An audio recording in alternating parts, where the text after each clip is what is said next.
Good evening, everyone. Ladies and gentlemen, we are coming to you live from the County of Kings, from Connecticut, or wherever you are, wherever we are. We welcome you to Apostate Radio number 2, episode number 2. I am here as always with my dude, Mr. Nostra Chavez. What's going on, man?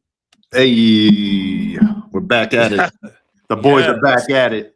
We are back at it. Yes. And tonight, for your listening and discussion pleasure, ladies and gentlemen, I want to introduce you all to someone who has been a great friend of mine over the last several years. Someone who really helped broaden my understanding of the world around me, especially over the last 3-4 years. This man has coined several phrases, though he probably wouldn't take any credit for it. The Truman Show and helping us to understand the same thing. I want to introduce you, ladies and gentlemen, to the incomparable Theo Jordan. I appreciate you, good sir. That's a hell of an introduction to live up to. I don't think I'll be able to, but on a truly sincere note, first of all, it's nice to meet you, Mr. Chavez. I think it's the first time you and I have formally interacted, and I'm honored you guys would share your stage with me. As I mentioned to you on X the other day, Isaiah, you've been as big of an inspiration and kind of an eye-opener to me as you say I have been to you. I think you and I very much define this sense of digital family, this organic grassroots pushback that's happening. And, you and I clicked years ago. And like I said, I've got your number on my phone. I was able to call you when we had tech difficulties there. Very reflective of how now Twitter is real life. You know what I'm saying? Like something tangible is happening in America. So thanks for having me, fellas. Of course. And, yeah, Theo, man, I've been following you for a while too. I was under the alias Base Latinos for a while too. I don't know if you remember. Oh, okay. I didn't know that. We've interacted a bunch of times over the years, like reposts and stuff like that and comments. But yeah, it's great to finally meet you, hearing your voice, which is sultry. You got a sultry, warm It would have been nice if Isaiah let me know you were Base Latinos from the last few years. Oh, shit. I didn't know, but it's all good. Sorry. No, that was also I was going to pass to. I don't know. Who knows? I always switch it around, but now I think I'm going to be a little more consistent. But yeah, this is the first time we actually talked on a podcast or directly through the old-fashioned vocal cords. So, there we go. Appreciate it, fellas. Definitely honored to have you on, brother. 10-4, right back at you, man. Thank you. Boy, oh boy, we've got a lot to talk about tonight, boys. Yeah, and it's almost like tonight. Yeah, we got a lot of shit to talk about. My wife asked me what we were talking about, and I said, I think we're talking shit about gender ideology as she walked out of the bathroom, and then I laughed. Amongst other things. Amongst other things. Amongst other things. Because listen, we've got stuff that we've got to cover, not just gender stuff, gender madness, but also we've got the mass exodus and the mass exodus of the DMV to cover. Oh yeah. The deep state. Oh yeah. The deep state is absolutely on the run right now. While the getting's good. And while they're getting out, while the getting's good, while we don't have an FBI director, okay, the rats are leaving the ship, and you're going to see just how bad it is a little bit later on in the show. We also got Evan Barker coming back tonight. Returning champ. Yes, returning champion. Yes, returning back. Friend of the pod. Yes. I don't think I know Evan. I clicked her page today when I saw we were all chatting, and I feel like I absolutely should know Evan. I'm a little disappointed in myself, but just FYI, I don't know if Evan and I know each other.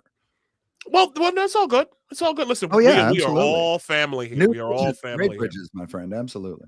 Yeah, man. You might have heard her. I think they had some of the free press and maybe some other things where she was got pretty famous for basically saying how she's going to lead. She wanted to lead the Democrats after being a fundraiser for many years. After, I think it was right. She made a decision in the middle of the last DNC with Kamala convention and she just like left early. She's like, I can't take this anymore. These people don't represent the working class like they used to. They represent the elites, the wealthy, super wealthy, and she kind of made her sick. If I'm paraphrasing her feelings, but you might have seen her on the Free Press and some other publications. And yeah, absolutely. Her work looks podcasts. very impressive. Cool. Yeah, to you get might. together. She's another incredible. apostate.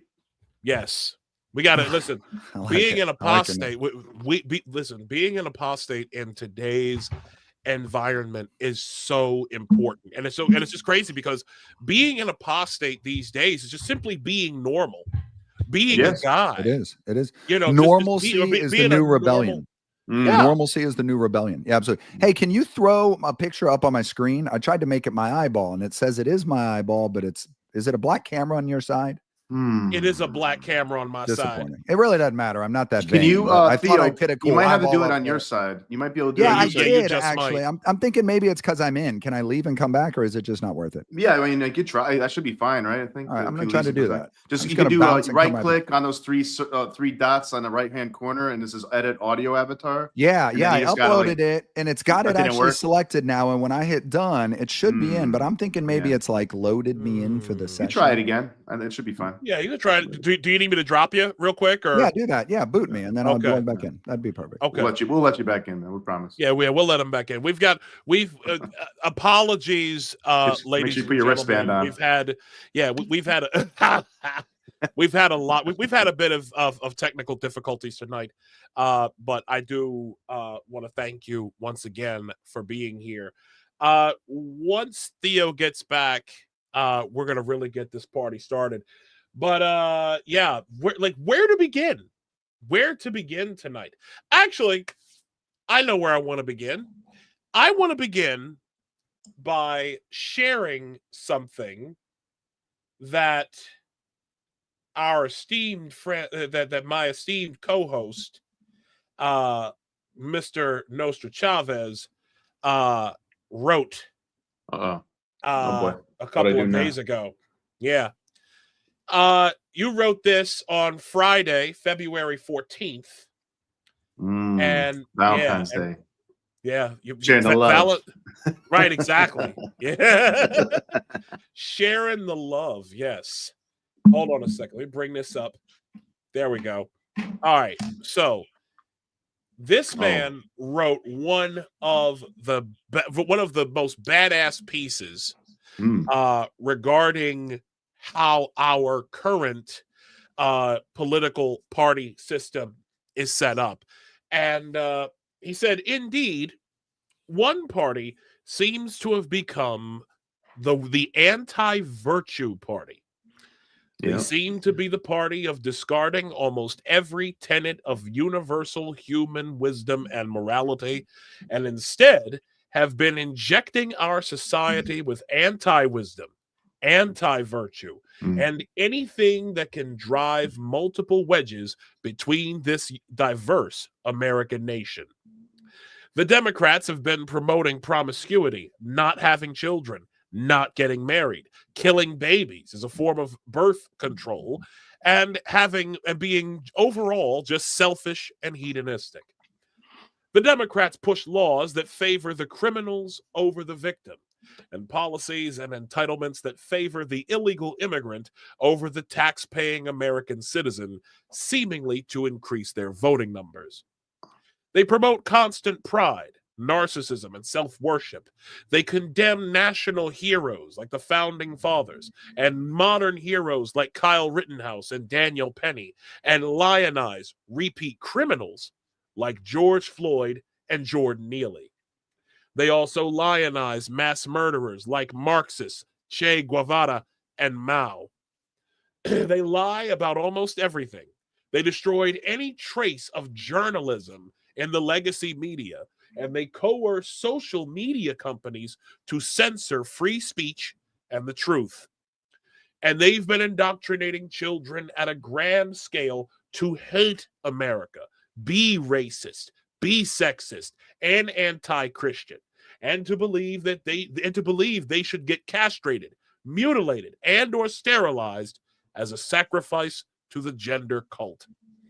And any uniparty rhino Republican who sneakily let them get away with it out of greed or lust for power is just as guilty. The MAGA movement represents a third way. It is the coalition of virtue, truth, reform, action, and common sense that has taken over the Republican Party with the true patriots from across political ideologies, including former Democrats and current libertarians, who are willing to fight for what is good and worth saving in our great nation. All of it. We've become so disillusioned over the at least last 30 years, thinking there is nothing that can be done about rampant government corruption and the corruption of the conglomerates and billionaires that own our self-serving representatives and the corruption of the legacy media that serves them. Now, we actually have hope that the Trump administration will finally raise most of these corrupt, rotten zombie institutions and policies that finally serve the people. It's the first time in most of our lifetimes that this has happened. We should embrace these efforts and give them a chance, because the other way was not working. Let's save our beautiful nation, the greatest on earth, and put policies and transparent institutions in place to prevent this rot and corruption from ever happening again. Ladies and gentlemen, those are the words of my dog here. Yay. My dog wrote this. My man's in them wrote this. Okay. Oh, and I think we've got Theo's back. Theo's back. You figured it out. Damn, I was about to call your cell phone. I was like beating at the gates here while you were reading that speech. Like, let me in this motherfucker. Yeah. Dude, by the way, I love it. I uploaded the image. For some reason, it went backwards, and I think that's fabulous. So we're sticking backwards. I've got a vibe now. There it is. I like that. I like that. There we go. I missed the first part of that speech. I'll go back and read it while I'm chatting here. You wrote that, Mr. Chavez? Yeah, man. I was channeling my inner Isaiah L. Carter over here, man. I was like, I can't let Isaiah be writing all these badass fucking dagger to the heart speeches on these freaking devils. Yeah. By the end of that, I gotta write something too, man. I know it's not American, but by the end of that, I saw just the blue face paint. You're riding back and forth. Hold! It was fantastic. Like Theo, tell us who are you? What do you like what caused you to what awakened go nuts you? On X? Yeah, exactly. Because if there's somebody, because folks, if you follow Mr. Jordan here on X, this guy has an incredible thread game. I can't even say like how many thread of the year candidates did I give you over the last 2-3 years? You are a great posse member, man. You pump me up, Isaiah. You always have. Dude, I was lighting some University of Michigan professor up from about 5:12 a.m. until almost 7:30 this morning. I almost felt bad for him at one point. Like, if what? It was an ex-UFC match, the ref come in and be like, no mas. It's not even 7, bro. Let him up. So he's got a family, damn it. Yeah, by the way, University of Michigan is an absolute ideological cesspool. The guy Aiden Wright with a silent W. Of course, he's got a silent letter in his name. At the psych department up there is a train wreck. And just to blow the alarm, Ann Arbor is rotten. And anyone who loves that school needs to wake the hell up and do something about it. But anyways, let me answer your question. One more school taken over by horseshit. One more school. Oh, it's bad, dude. And if you go look at the list of their D-Equity I ideological commissars, they employ like over 100 to the tune of almost 13 million a year with benefits. And like, what do those people do, bro? It's the fucking Rainbow Guard, right? Ruin the country. That's what they do. That's what it is. Yeah, exactly. And so is this Justin Wolfen, right? Justin Wolfen guy or ever this morning who, let me tell the story real quick. And then I'll answer your who am I question if you don't mind, Isaiah. Absolutely. Go right ahead, bro. So one of the things that fuels my writings, which is really just a pushback. I've been an engine of pushback since 2020, and I'll get to that in a second, is I've always been an information consumer. I love current events. I love news. I love cultural shit. I wasn't around on social media until the story I'll tell here in a second in 2020, but I've always gobbled up information. So before I even get out of bed in the morning, I'm likely reading the news and probably have already hit my vape. I'm a weird guy. But in the last 5 years or so, the disconnect between the news and reality is just absolutely staggering, as I'm sure everyone listening to this knows. So it's like literally, man, I'll scan CNN. I read Fox News too. They're not necessarily any better. They just say what we like to hear more often, right? So I like read these different stories and I'll come across something that's catches my eye. And in this case, I was on X, not reading the news. I noticed this guy who was doing this tactic that I've seen over and over and over in the last 2 weeks since the USAID story broke. And let's not call it a story. Let's say that the hood got popped open and we've now been able to see into it, right? And since we've started to see that, I've noticed this technique. It's the same technique used by fact checkers, by the way. It's like, I know I get long-winded, but hopping over to a different topic to show the logic. It's like the Smith-Munn Act or whatever. And, all our fact checker industry will run these stories that say, fact check, did Obama change a law so that America could be propagandized? Not true, right? Big needle in the red. And then you go down and you read it, and it's like they reframe the question, and then they fact check that sentence as not true, but it's not reflective of the greater story. And in their own fact check, you'll read at the bottom, Obama did change a law that did not allow for certain propaganda to be used domestically. And it's like, that is the fucking story, right? So back to this Michigan guy. He's blowing this horn that I've seen over and over and over. And it is, let's take one piece of the USAID reveal, or more importantly, let's take one piece of the way it's being presented in the river or the sewage of social media. Let's find a factual inconsistency or something that's technically not true. And then let's blow the horn really, really loud about that to try to make everybody look like disinformation idiots. We saw this with the 50 million condoms in Gaza, right? Everybody went ape shit about that. Like, oh my God, look at this disinformation. Dude, it turns out it was like 46 million for sex programs. So it was the same story, but they were able to really? Yeah, man. Something broke on that like a week ago.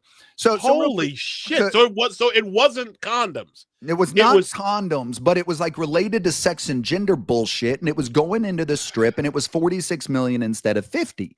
So going back to that tactic, what's the bigger story?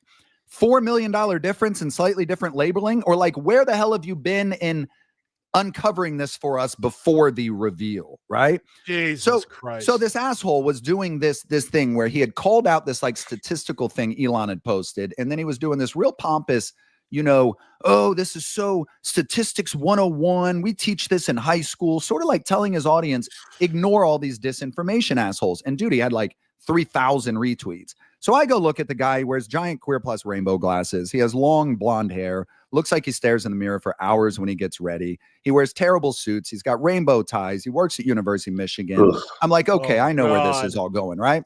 So I realize he's an economics professor. And so the whole thread was themed around the idea of like, okay, University of Michigan, insane. But I shouldn't paint him with the insanity of psych shit because he's an econ guy. And by the end of it, I mean, it was just like ground and pound. I almost felt bad for this dude because if you go turn over the rocks, you realize he's nothing but a Queer Plus revolutionary. I don't know how I got off on that topic, Isaiah. I apologize. It's hey, Theo, I just shared on the top of my Twitter, the tweet saying that we're live with the video. If you want to add any links, like the link to that thread, because I wouldn't mind reading it. Roger, absolutely. I'll throw that up here. I'd like to see some ground and pound. Yeah, man, it was good. And honestly, I don't feel bad about that stuff. In fact, I tweeted out this morning, I'm like, the way that we're going to end hatecraft is by being really mean.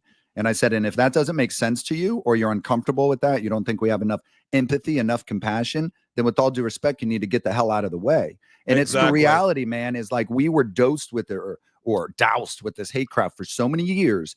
And we're like, the only way to push back is like, yes, we're going to stand up in your face and be mean, like the Michael Knowles situation, not to jump topics, but yeah, we are going to talk about that. And in fact, what I want to do is want to come back just a little bit. In telling us who you are, okay, and some of the stuff and the stuff that you do, I really would love like tell us about hatecraft and about there are three. You're known, at least to me, you're known for 3 terms: the same thing, the Truman Show, and then lastly, your most recent one is hatecraft. I love it. Okay. I love it. Isaiah, So you are fantastic, man. I appreciate that you understand the code that well, man. That's fantastic. Isaiah celebrates your entire catalog, Theo. That's awesome. I love you as Hey, well, my man. You know that. Listen. I am, when it comes to people who have been at the forefront of this fight, those of us who saw the craziness of the last 4 or 5 years, I want to make sure that you get your props, that everybody gets their props. I appreciate it, man. Because a lot of us, there are a lot of people out there right now who just got, granted, I've never been one for, like, I've never been a credit, like a credit hog or anything like that, right?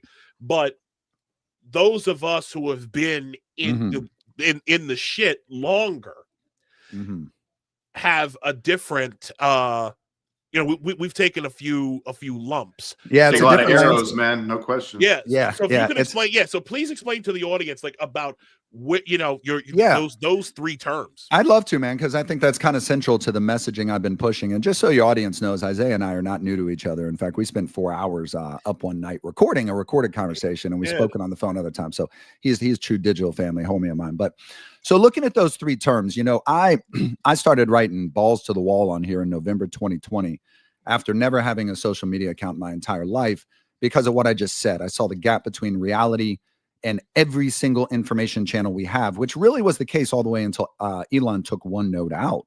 If you really think about it, was so shocking. And I just decided, I've been reading like James Lindsay's page. I've been reading your page, Isaiah. I knew you long before you knew me. And I just decided I was going to enter the fray at this point. And I started, COVID was really my magnet early on, because that's an objective theater, right? We can argue till you're blue in the face whether America is systemically racist, but we don't have to argue forever on whether we have a natural immunity and whether, like, the data coming out of Israel was contradicting the story we were being told in America, right? So I got really aggressive with that, of like trying to point out the differences between those. And the reason I kind of led that way is the first week of January in 2021. So this is the week of January 6th. I wrote a thread that I refer to as my original Truman Show thread. And it started with something along the lines of, I hope, and I'll put this up on that link. I know I didn't follow through with what you asked me to do. It started with, like, I hope everybody realizes that we are under a system-wide Truman Show. And it's a coordinated propaganda campaign that has 2 goals, like 2 objectives, 2 thrusts. And I went on kind of showing some of the rhetoric from Biden, from LeBron James, from Pelosi, from Joy Reid, from all of our news stations, kind of painting this story, if you will, of like, look at what we're under. This is right when Black Lives Matter is nuts. Like, one of my Biden quotes on there is, he's like, mind you, this is in the middle of a fucking pandemic.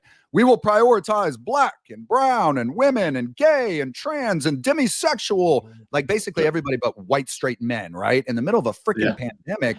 It was just also wicked. So James Lindsay actually retweeted that thread. And dude, I probably had like 400 followers at the time. And that thread really caught fire. And in all honesty, I kind of look back and that retweeting of that thread, and then sort of some people I met around that discussion, it was a huge spark. So the idea of Truman Show, for anyone who hasn't seen the movie, and I'll keep this short, is they birth a guy in a place that is a reality show. It's a constructed world where the baby has no idea. It looks like a real world, but the whole thing is cameras and bullshit, and all the real people back in the real world are watching him like a reality show. His name is Truman, and he grows up, he spends his whole life there. And it's very analogous to what we're under now, where, like, dude, they can radicalize our populace over gas stoves. Like on Monday, like, gas stoves are so bad. Tuesday, the science hits. Wednesday, it's all over NYT and CNN. And then by like Friday, all the hate craft is out. You got all the progress people on Twitter like, only the racists want to cook with gas. I mean, it's just incredible. So the Truman Show is this notion that because of the like 24-hour IV in the arm nature of mass media that we're in now, people exist from sun up to sundown, from like literally wake up. Like I just said, I'm reading my phone first thing, and then we're doing it at the end, your car, office, everywhere. And sort of like, what vein of information are you in? And as we're all realizing now, like systematically in America, there was the vein, the progress vein. So shifting over just to explain all 3 terms, the same thing was a term I created using capital letters. And in all honesty, I put painstaking effort into repeating that to try to make a point to those reading my stuff that every damn thing we were talking about, these different tentacles, We're all part of the same beast, whether it's Mhm. decolonizing masculinity with trans activism, or decolonizing men with Smash the Patriarchy, or decolonizing white people with anti-racism, or the climate Quixote bullshit, or the illegal invasion, or the censorship, possibly even COVID. These things are all feeding the same agenda. They're all part of the same ideological stew. Ain't no possibly now. I know, when it man. comes to COVID. And when you start to see that, it really does help the puzzle. The greater puzzle start to make sense, because the hardest part of this mass mania we're under is like, what the fuck is going on? Like, so much is crazy. But when you see like equity kids in Colombia shattering windows in the name of queers for Palestine, instead of seeing it as really crazy, you should be able to see like two tentacles connecting into the final boss shit, right? Like, oh, there it is. There's the equity radicalization. So that's what the same thing is. And then lastly, I'm sorry to talk so much. Hatecraft, I think, is the most important coin I've dubbed. And in all honesty, hatecraft is the tool, the praxis, if you will, of repressive tolerance. And I'm no academic scholar. Most of the academic shit I know, I've learned through people smarter than I who are right here on X that we all interact with. I'm a lawyer, man. I take the pieces of evidence and I construct an argument with it. So I haven't taken the time to dig down into the roots of repressive tolerance. I really don't give a shit.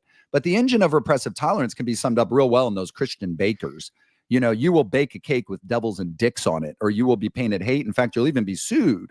But like, you wouldn't be able to go. But then like the principles of Jesus and Christ are painted as patriarchy and evil. And you see that on every single front. Whatever agenda we want is protected with this aura of hate. Like, we are ending hate. If you speak against it, it's hate. But then when you flip it around, you can speak the nastiest shit at me, and that never triggers this hate. You can call me a Nazi, white supremacist, science denier, conspiracy theorist, fascist, end of democracy. I mean, I can just go on and on and on. Words that would make me fight you in real life. But I can't use groomer online because that's hate, right? You can't call someone a lesbian in the UK because that's hate. But like, their government leaders can call us Nazis. So that's the idea of hate craft. Let's make it all about like ridding the world of hate. No one can rid the world of hate, man. What the ever living hell are we talking about? And in all honesty, I kind of like hate. I think hate is a needed grease in the world, right? Sometimes you need to hate people. I mean, it's the reality. There's certain demographics I hate. It's not based on immutables, but it's based on like scumbags who would break into my house. I hate those people. And if I ever see them, I'll treat them very poorly. So we can't like force ourselves into a world where there's only these positive emotions. And if you think about what this queering revolution has done, it's done precisely that. We've been asked to distrust our own survival instincts, man. Yes. Pretty crazy. And Theo, to your point, who hates more than these marginalized, protected classes that when you have the audacity to disagree with them? That's all you have to do. All you have to do is disagree with them. There's such weapons grade hatred within the group that calls itself End Hate. Like, goes to those rallies in Purdue and Canada and Australia, all over the place for trans activism. And you see these, like, I hate to use the term, man, but it's almost like rabid zombies, like animals, like raging with hatred. Oh, yeah. And they hate Christians, white people, men, masculinity, America, capitalism, like everything. It's manufactured hatred in the name of End Hate. That is repressive tolerance, like in application across our country. And honestly, it scares the shit out of me. This is why I do what I do, because this is not a game, man. Like, this darkness descended on our country. And it's scarier because it's hatred that is considered virtuous by the left and by the people who's recently controlled so many of our institutions, and now they're losing some of that control, but not completely. They're still in there. They're fighting it hard. They're hiding. They're changing their titles. They're still in there though, and they're going to try to mount some kind of figure out a way to bunker down and figure out how to get through it. Yeah. But yeah, for the audience, sorry, Nick. For the audience's benefit, repressive tolerance, ladies and gentlemen, is a coin termed by Herbert Marcuse. If you don't know who that is, he was a professor over in California. I think he was either UCLA or UC Berkeley. But here's a quote from him, and it reads, "Where the false consciousness has become prevalent in national and popular behavior, it translates itself almost immediately into practice. The safe distance between ideology and reality, repressive thought and repressive action, between the word of destruction and the deed of destruction is dangerously shortened. Folks, that's a problem. Yeah, that's a That's a problem. And you got to understand, basically, it boils down to something that I've seen where it's okay if I do it. Because these are the types of people who will literally walk into a place, let's say a business. They'll tell you how to do. They've never met you. They get a few pieces of information from you. They data mine, right? And then once they've gotten all the information that they need to use against you, that's when they begin with the repressive tolerance. The repressive tolerance basically is, I'm going to punish you when you say a thing that I don't like. But yet, just like Theo said earlier, if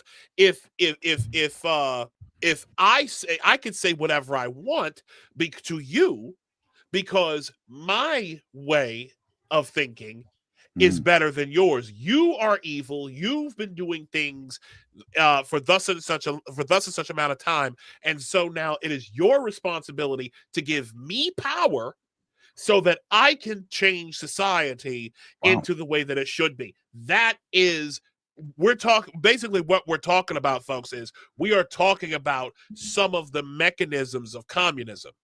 And what you need to be aware of, folks, is this is stuff that you're not going to be able to unsee. Okay, you're going to see this in just about everything that you like in our advertisements, in our media, in like the news. Like right now, the stuff that they're able to twist around. We're going to get into a lot of that. We're going to get into, Nick. You were going to say one thing. Go ahead, brother. What was I gonna say? Because I'm gonna give examples of this nuttiness in a sec. Well, let me. If you didn't have something in the chamber, let me just. Did you, Nick? I didn't want to jump on top what was of this? I was about repressive tolerance. Really, is he was kind of fleshing it out, the mechanism, if you will. Yeah. I mean, it's these people are, like I said, they hate more than anybody. They feel, to go along with what Isaiah said, they're people who feel just because, obviously because of intersectionality and just wokeism, critical race theory, all that, the whole basis for that is that basically because they are, without a doubt in their minds, marginalized groups. They have a higher moral status than everybody else. So if they're a black woman, and that's 2 points. They're black, they're a woman, they're marginalized. If they're a black trans woman, that's another point. If they're a black trans woman who's disabled. Black trans women created the world. Yeah. And we're going to, matter of fact, I'm gonna give you an example of that in a little bit when we get to that. But I want to show y'all. And you can't argue with them without it being, you just hate them because they're black. You hate them because they're trans. You hate them. It's like, no, it's not has nothing to do with that. The logic you're giving to me right now is, one, it's manipulative. It's wrong. It's manipulative. It's narcissistic. It's horseshit. And you're just trying. It's a power move. It's a power move. Isaiah, are you about to play the clip? Are you about to play the clip? I'm about to play. I got a few. Well, no. Okay. I thought I was going to hold you off before the Knowles, but go ahead. No. No. Shout to Michael Knowles, but I am going to play that clip. I'm going to show you a clip of some court proceedings in Worcester, Massachusetts. Okay, Massachusetts has been getting hit hard with wokeness. Yes, getting hit hard. Like you can't even park your car because they got bikes and they got bike lanes everywhere. Kind of like here in New York, But now this is Worcester. This is Worcester, Mass. They are now a sanctuary city for this. I need the city to protect me because the federal government won't. And if you think you're afraid of Trump, you should see how afraid of Trump I am. Can you wrap up, please? Yes, I can.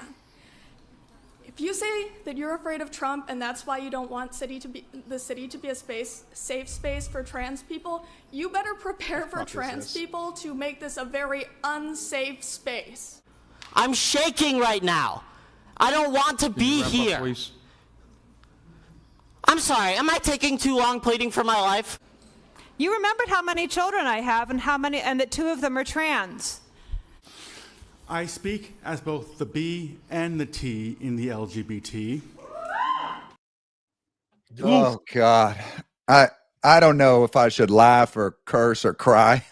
I don't know. Man. Who was that? So that first lady actually is originally from Candyland, I think. So I don't think I love the lady who said, "Do you not realize I have 2 trans kids?" Oh, sweetheart, I knew that before you ever opened your mouth. Yeah. What are the odds, man? Huh? She's so lucky. That is the madness that has infected our society. Yes, it is. And it's taken hold over the last several years. But I'm gonna let this play through a little bit because it's kill our brain. 5 minutes long. It's 5. Well, you ain't seen the worst. You ain't seen the worst of it. Hold on. I'm smoking pot.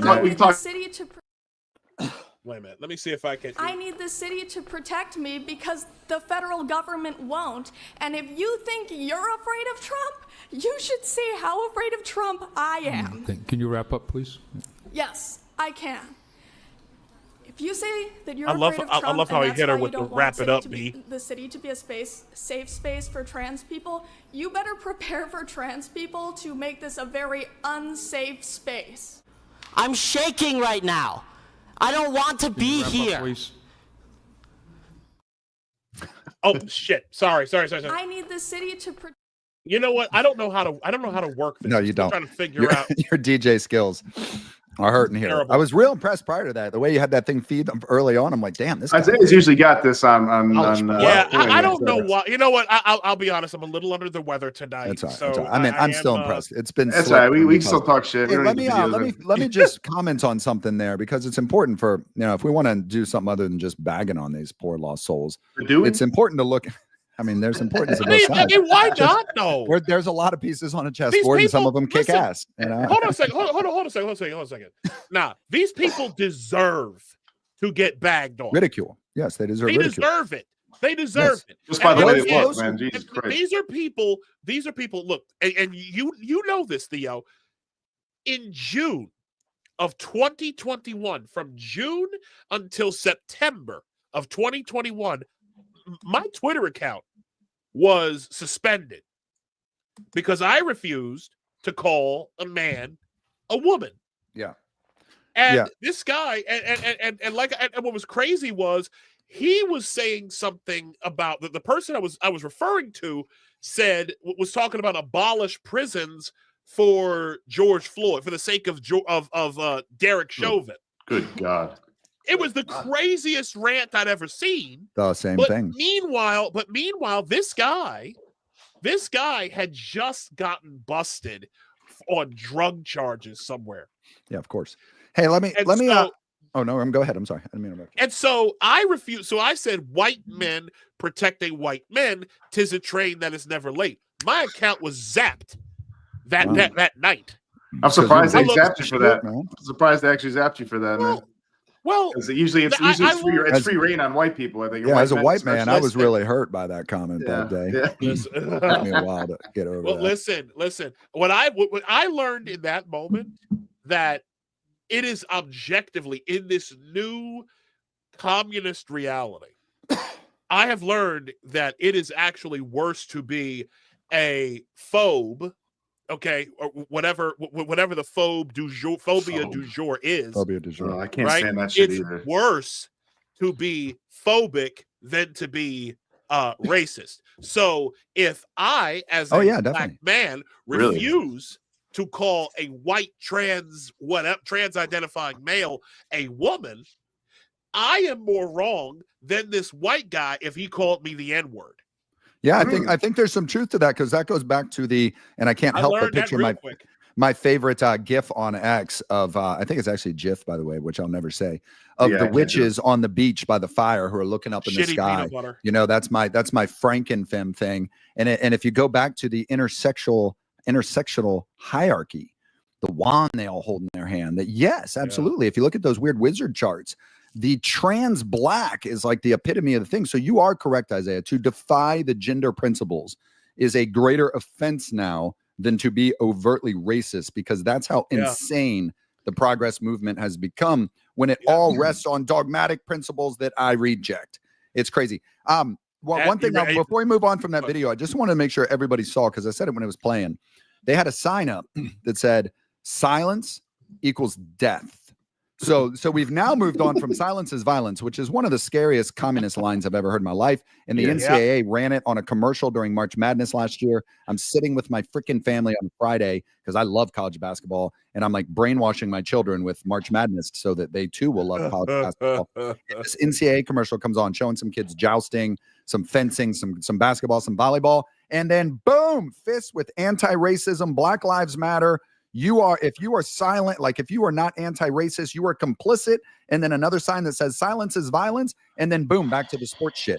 And dude, I honestly was so hot about that if one of these Frankenfem geeks had been in the room who created that ad, I would have fist fought him, like right there in the living room. Like I could not. And I wouldn't have blamed you. That was happening.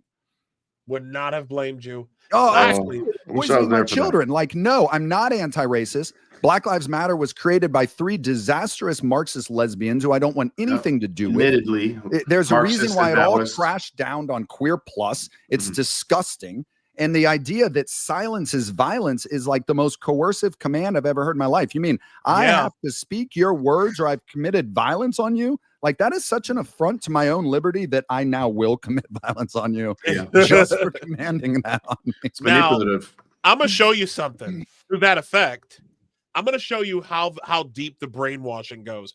So I went to college for 2 years. Okay. I went to University of Baltimore, and I took these pictures. I was walking to. Give me a year. I'm sorry to interrupt. Give me a year frame, a time frame.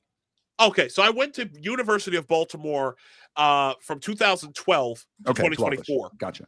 Height of the Obama era, baby. Let's go. Oh yeah. So I think when did I take these pictures? I think it was 2023.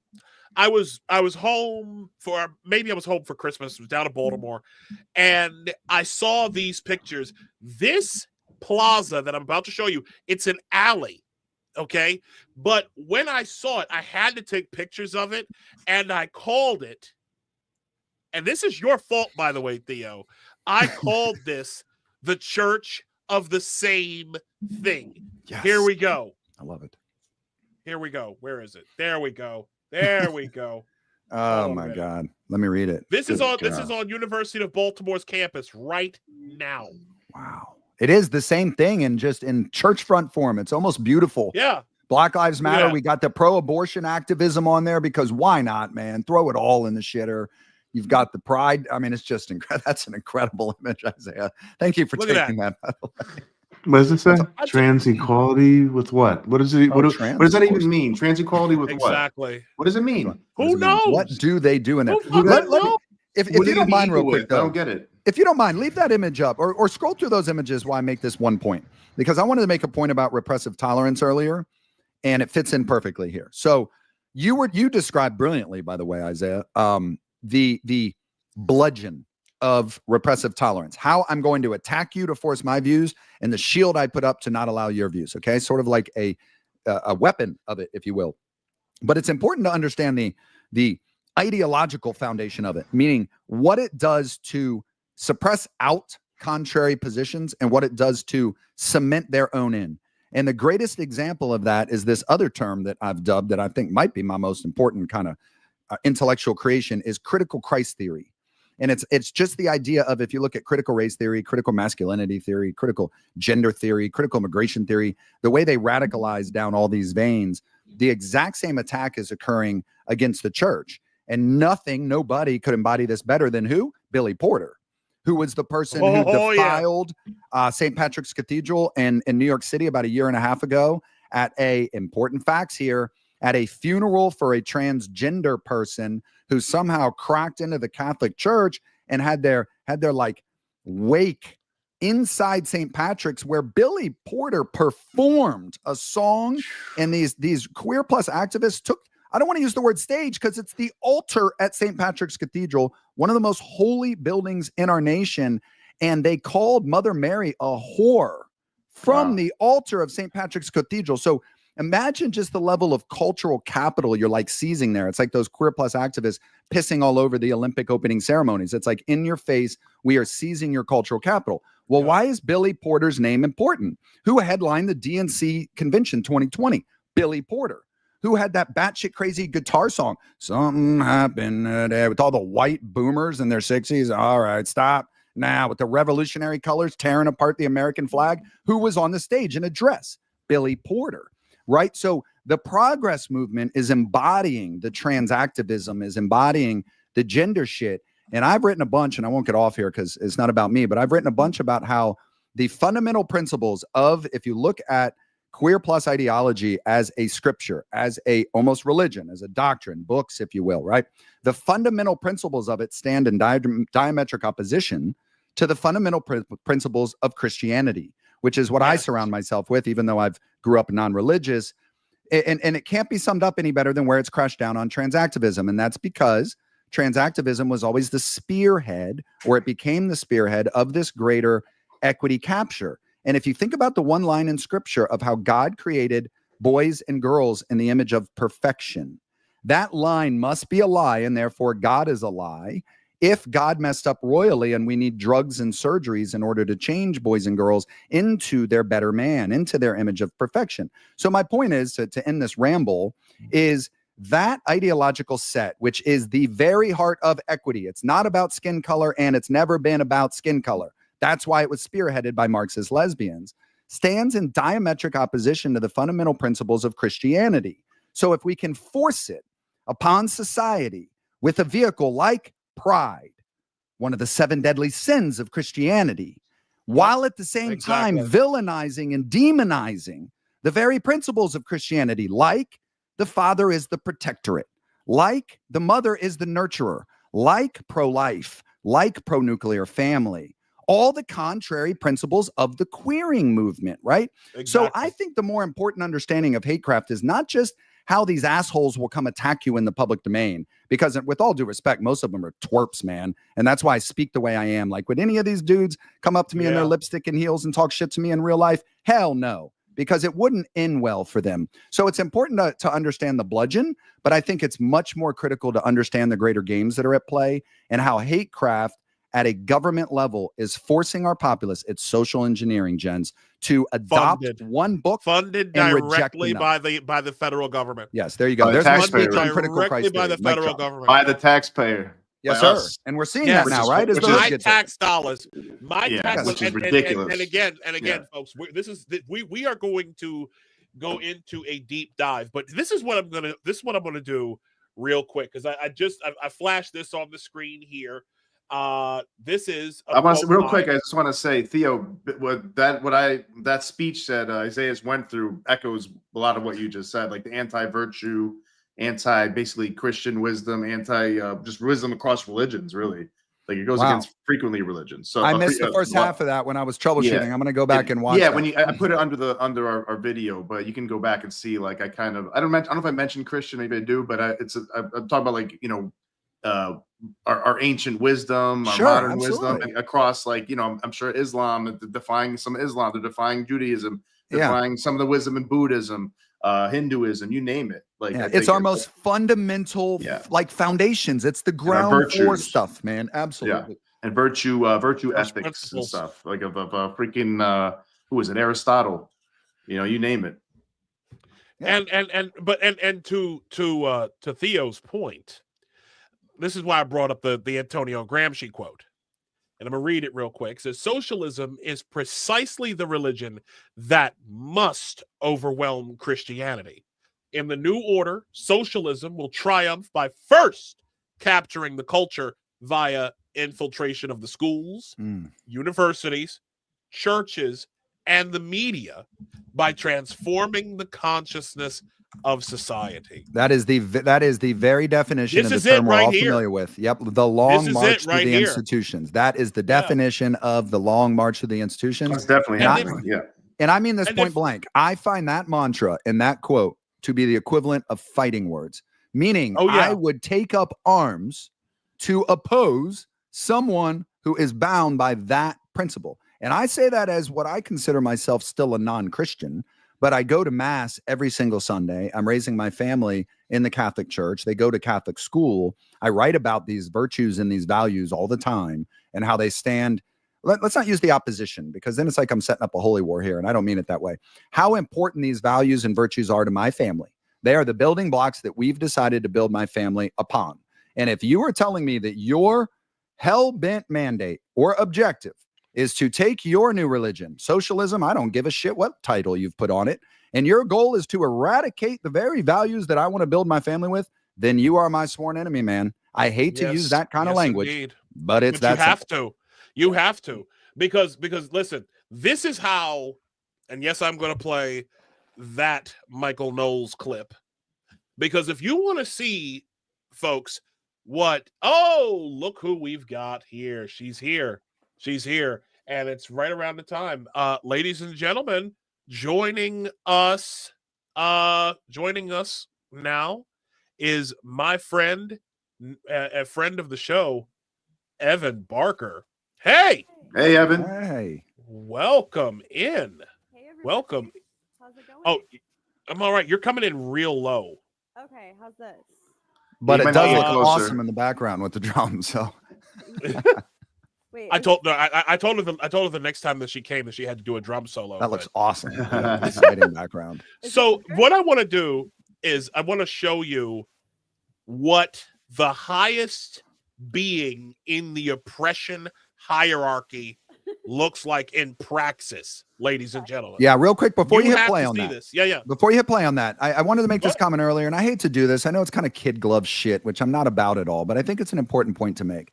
You made a comment earlier where we were talking about like some serious vitriol at the trans. And I just want to make it clear that where this whole line got crossed and everything went foobar was when this ideological set was forced upon us. And what I simply mean by that is it's ultimately not about the people. I am real big on to each their own, man. You do whatever you want to do in your life. Most of us But are. when- Most yeah, of us exactly. are. And you are as well, Isaiah. But when you step upon me and say, you are going to call me she when I'm he, or you're going to call me Zer, or honestly, we can step away from the gender. You're going to do any sort of ideological thing, you want me to, then I'm going to draw the line. So anyways, our vitriol is angled at that, the demand that we must acquiesce to what is, to me, this bizarre, deranged LARP, right? One that we're going to see in this video clip real profoundly. Yeah, and I like what originally turned me when it comes to that movement, it was how they policed dating apps. That was real bad. Yeah, but absolutely. anyways, I'm gonna show. This is Michael Knowles doing, I guess, battle up against the highest being in the oppression hierarchy. Cool. Here we go. God the Father. Yes, the God. Oh God. Here we go. Hi. God- Hello. Blossom. She, her, hers powerhouse. Blossom Powerhouse. Lovely to meet you. Yes. Go ahead. I want to know your ideology around transgenderism, something that doesn't exist. It just sounds more like conservative propaganda. So I kind of want to know a little bit more about what you're trying to communicate. Okay, I think for all of history everywhere, people have understood the human person to have something to do with his body. So like your body has something to do with who you are.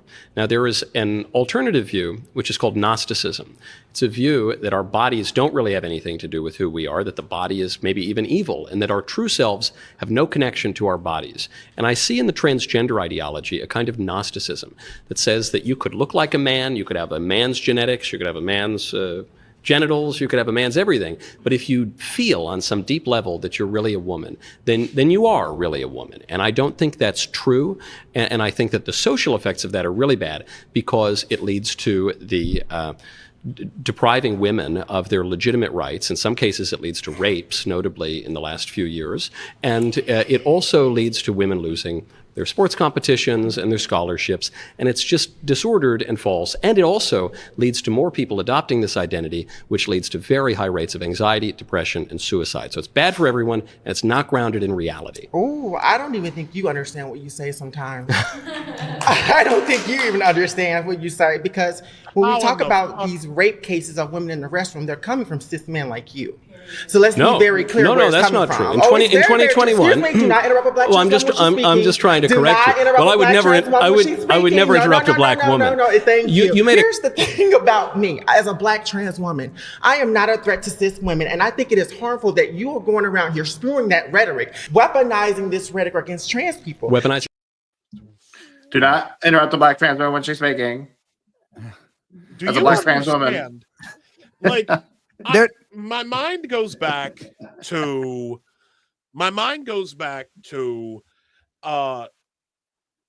the Time magazine cover.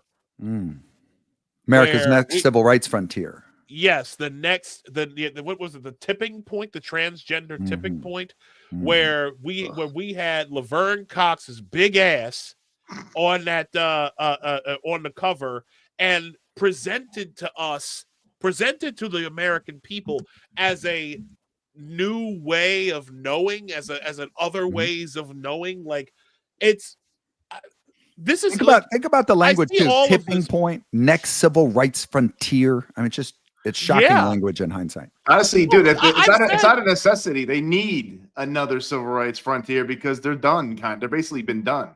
You know what I mean? Like, it's not. They ran out of minorities. Yeah, they ran out of minorities. They ran out of significant oppression or racial-based oppression and laws. So they had to come up with something. I mean, it's almost that simple. Because the comment I was going to make coming off that video is it's just shocking the intellectual perversion or retardation, if you will, at the end there. That I hated this mantra that drove all of like feminist activism, but the idea was that men are dangerous, we're predators, right?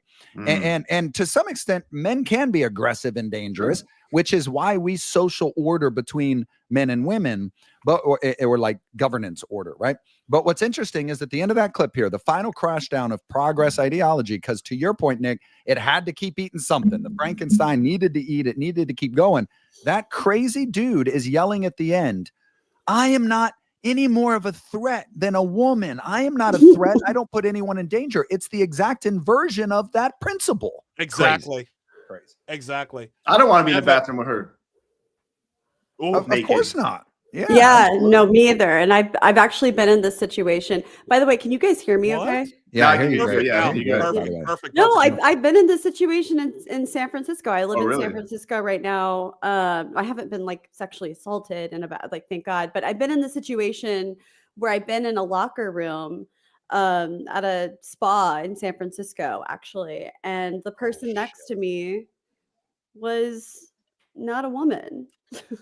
Wow, and crazy. I felt very uncomfortable with that, and expressed that to some of the people that I was with, but they basically said, we just have to accept people's pronouns, Evan. Don't be hate, Evan. Don't be hate. I mean, that's what they said. It was like I was with a group of women and men, and the women basically were just like, well, it's fine. And then the guy that was there was like, well, you just, you can't complain about that because clearly that person is, I mean, and they use this exact ideology. Like that person is a lot more vulnerable than you are in society is how they, and of course, this was last year. I was a lot more quiet about these things. I was still on the other side, still very much in the Democratic Party machine.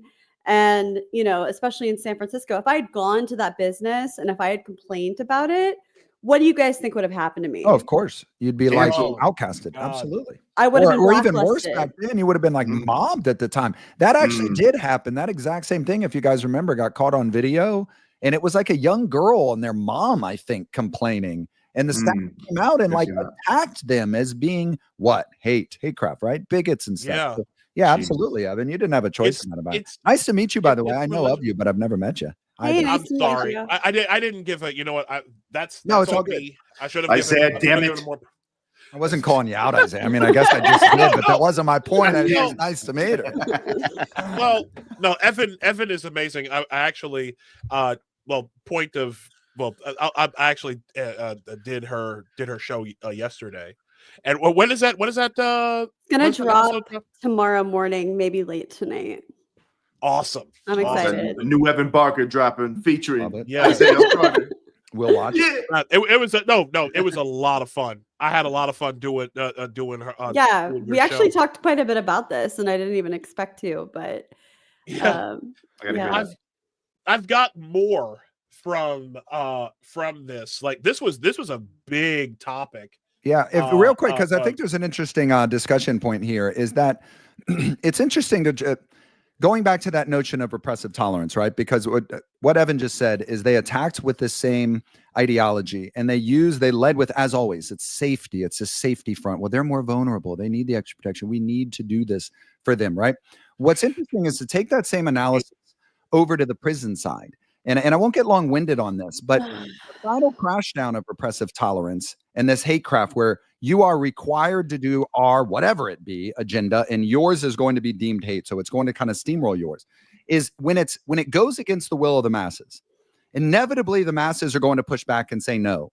And then what the final chapter of the hate craft becomes is the very action of unwinding their own usurpation becomes its final chapter of the hate craft. So where I'm going with that in the prison environment is we're seeing all of the empathy troop roll out this narrative now because they realize they've lost the ideological battle. No, Americans do not want men pretending they're women in female prisons. They're rolling out this empathy attack of, think about what this is going to look like, guys. If we take these men who are living as women, which they still call women, trans women, and we put them into the male population, they're going to be treated very poorly. And the discussion point that I kind of want to say time out on there, that is actually one that's really worth thinking about, because I think it goes to the greater equity conversation in and of itself, is yes, that is an objective part of reality. Men who are very effeminate don't do very well in a room full of lions. It's always been that way since the beginning of time, and it's going to always be that way. And the reality is, this is a catalyst about much more than just trans activism.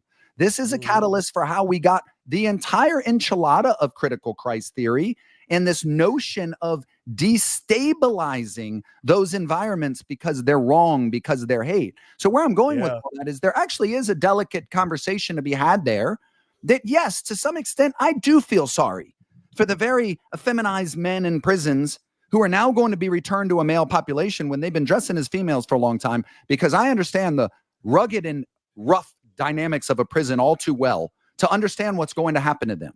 But where I'm going with this all is, let's assume there was never this transgender equity revolution across America.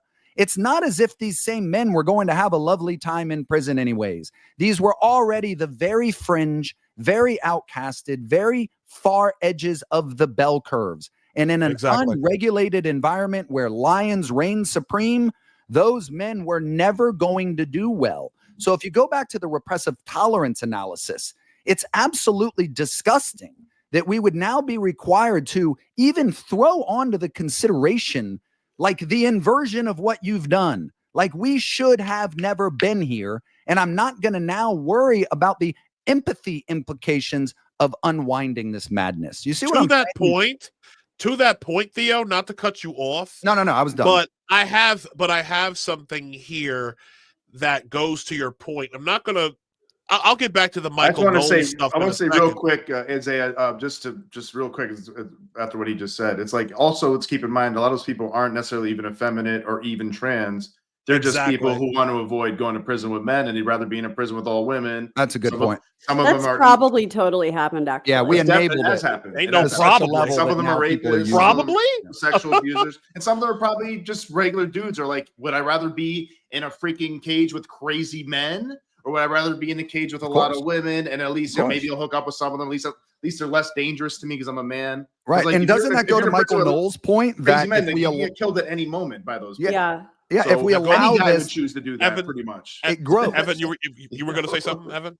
No, I was just I don't think the mainstream media really reports on those instances very often. And so to be totally honest and frank, like, you know, I wasn't really woken up to the whole gender conversation until after I became a mother. I have a 2.5-year-old little boy, and I started going with him to libraries and children's spaces, and I started seeing just all of this, you know, these books, basically like the gay BCs and, you know, just different stuff like that. What? There's a book. I actually took him to the library today and I saw this book, which is why I just referenced it. Gay BCs? That's a thing? It's a real book for a child. It's geared for like a toddler, you know, my son's age. And we were at the children's library today, actually, and I pulled it out and I saw it again. And it's the gay BCs. And one of, you know, when you get to the letter T, it defines trans, it defines intersex in the book. And this is a book for a 2-year-old. And so that's when I started to wake up and I started to become outraged because I started seeing these subliminal messages everywhere. I took my son to a museum in San Francisco last year and they were having gay pride at the Children's Museum. And I just I don't care if I have lots of gay friends. I've gone to gay pride myself before. I don't have any problem with it, but I just don't think that it belongs in spaces where geared for children. I think that when you're doing that, it's clearly it is the left likes to make fun of the right and say, oh, they're just crazy conspiracy theorists. They think we're trying to indoctrinate their children, but actually that's what it is. No, it is. It's exactly what it is. And it's so exactly what it is. Right. And so I started paying attention to this more when I became a mother, but as far as seeing cases of biological men that have entered women's prisons, I don't think that those cases are really reported widely on. No, of course not. And why not? I mean, who's the biggest civil rights organization, at least in our lifetime? The ACLU, Civil Liberties Union, right? Who have they been on this entire time? They have been fighting for that radicalism in prisons to have the men in. I mean, to plug real quick here, KPSS, Keep Prison Same Sex, they're awesome. They've done amazing work on this. Absolutely. And you're absolutely right, Evan. I know who they are. You're absolutely right, Evan, Great that it's group not of getting people. any mainstream play because it goes against the Truman Show narrative. And our own civil liberties organizations are the ones who are fueling it. They have filed some legal pleadings in some cases on this that are so dogmatic and insane. It just makes my mind want to explode as a lawyer. Real quick, because this is a story that'll blow people's minds if they've never heard it. And this is all through the work of those from KPSS. This isn't my own stuff. But at a prison in Washington State, somebody, and I'm tired tonight, I should have had this name, from KPSS, wanted to get data from a Washington prison system on the prevalence of sexual assaults actually occurring by what are claimed to be trans women in women's prisons, okay? Put simply, how bad is this problem? Let's look at the data. I remember this story. Yes, and the prison system said no. So then they did a again, tired brain. They did the transparency request, right? Where you got to give them the public records. Dude, the local governing authority passed a law that said it was illegal for those requests to come in on this specific basis. Not any request for prisons, not for, white people or black people or this, that, but transgender requests about the violence. And what basis did they use? They're vulnerable. Safety. They will be put at threat of harm if this data gets out. What about the women that they prison with them? Yes, exactly. Are they not vulnerable? Fuck them. The last piece of this story. You gotta reframe. Fuck them. You gotta reframe. You have to reframe your trauma. They should have got their plan, put themselves in that position in the first place. It's the next America's civil rights frontier. I mean, we got to prioritize here. So the part of the story that's really make your head explode and why KPSS got so involved in it and tried to make it public, but it didn't get that public, is that the ACLU got involved very predictably here on the so somebody sued against that new law. Hey, this is unconstitutional. We have the right to this information. The ACLU jumped in on behalf of the prison system to prevent the information getting out. And what I want everybody to just stop and think about. Wow. Back up 40 years ago and what the very essence of the ACLU was, okay? Slightly tweak the fact pattern. And let's say a prison system in Washington made a change to policy that was having a detrimental impact on the Black population at that prison. Let's say that a civil group, a group of citizens concerned about it, asked for data at that prison, and the prison system was like, nah, we're not going to show you the data because we don't want you to see if maybe this policy is actually disproportionately hurting Black inmates. Which side would the ACLU have been on? They would have been the ones filing the lawsuit for that data. Look how inverted it is. They're preventing the data that showed women were at harm. I mean, that was one of those moments for me that was very, very analogous to 2020, June 5th, this has been when the going doctors on. said that COVID was like white supremacy. Remember that epidemiology letter? Yep. That I remember KPSS that. moment in Washington's prison was equivalent to me. It was a moment where I realized how deep we were. And understand, ladies and gentlemen, this is not just happening in Washington State. This is not just happening in California. This is happening in New York. This is happening in all. This is happening in blue states all across the country. Right. So how dare they make equity seem like it's about skin color? Like, look at this fact pattern. It's not about skin color, but this is part of the equity crusade, man. Yeah. So also one more thing, real quick. I just want to say, it's also we're talking about these guys aren't even necessarily, like I said, like all you have to do is identify it. Like it's just really, you just have to say it, right? That's if I'm not mistaken, you don't have to go to see it. Maybe you have to see a therapist or a psychologist or something like that. Nope. That's not, no. So that's over. That's over. Case, you don't have to have any history. You don't have to. You just be like, well, no, I'm trans actually, so I'm gonna be in the women's prison. So otherwise it's just that's over. Otherwise it's a human rights violation. So In fact, the affirmative model. If you want to know, and this is something that's very important to me. Horse shit. It's big pile of it. But this is what has me going crazy.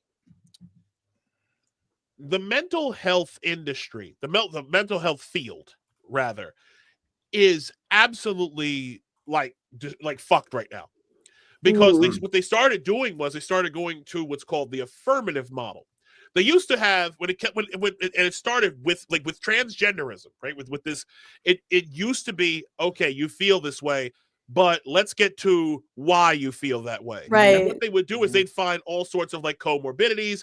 If they would find that the dysphoria was a comorbidity with a lot of other shit. So like schizophrenia, bipolar disorder, and all that. So here's what ended up happening with this. They outlawed, a lot of states have outlawed that under the guise of, and you'll never wait for it, conversion therapy. Oh, wow. So if you want to know why your therapist and your psychiatrist are basically pill mills right now and don't really get to the bottom of anything, and this got really bad. So pause there. So it's, you must agree to transgender or else you are doing conversion therapy. Yes. Unbelievable. A girl can walk into Planned Parenthood right now, and if they say they're experiencing dysphoria or they're trans or whatever, they will get on a shot of they will get on a puberty blocker regimen within an hour. Okay? That's happening right now. But I want to play this before we get, because we've got a lot of stuff to get to tonight. This is another clip from Michael Knowles. Okay.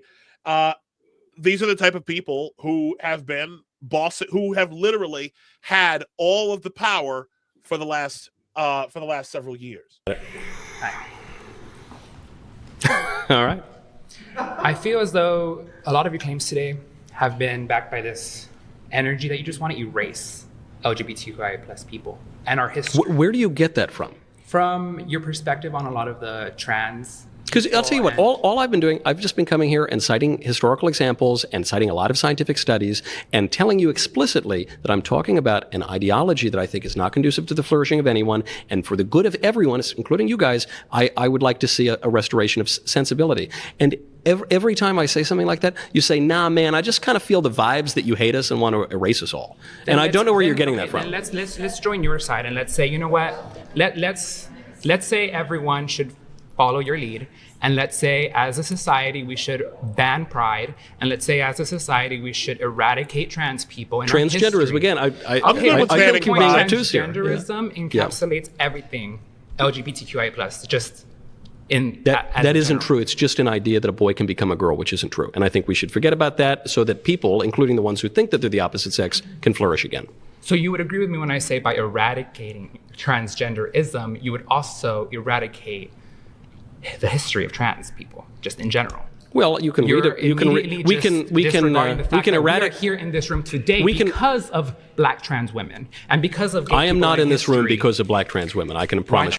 Why are you in this room then? Because I was invited on this podcast to advocate explain what exactly? The hate speech, the rhetoric that you spread on your little YouTube channel. No, just to advocate truth and sensibility. Truth and sensibility. Reality. The truth of the fucking matter is you're surrounded by 25 really proud LGBTQIA people who do not give a fuck about you. You obviously do. You're here talking to me. What are you talking about? You obviously care what I have to say. Because you give You're such sitting a hard 6 inches from me. us. I just want to be on YouTube, Michael. Yeah, some just want to be on YouTube. No, I'll tell you what. Look, we can obsessed, and it's harmful when in history, but also today. This month alone, our entire government is run by straight white men who are hurting these communities. These are the people who have been controlling your lives for up until January 20th of 2025. Ladies and gentlemen, those are the types of people who have been controlling your lives, controlling what you watch on television. They've been controlling the books you read. They've been controlling the news that you get. They still are. They still are. Okay, those are the ones who have completely and totally made it more difficult. If you're a gamer, if you play video games, they're the ones who are fucking up your video games. If you go to a sporting event, okay, especially if you're a soccer fan like I am, and like Nos is here. I don't know if Theo or Evan are soccer fans, but the fact but it's so hard. Like those are the people who have run everything for up until again January 20th of 2025. Yeah. And look at Jaguar. What has to happen now? Your car companies, dude, that was crazy. And it wasn't a one-off. Like they had hired that maniac. They had given him the keys and carte blanche to change the whole damn brand. And he was like, "Let's go queer Jaguar." I mean, it's Bud Light, guys. Bud Light. Bud Light, drinking that shit anyways. Hey, you know what's really interesting to think about, and this is not my theory, but wait, Theo, I want to stop you right there. I just want everybody to acknowledge something though before you get into this, Theo. It's like we only acknowledge that we're all here because of Black trans women. All four of us. All of us are on Earth here because of Black trans. All of us are on Earth here because right now because of Black trans women.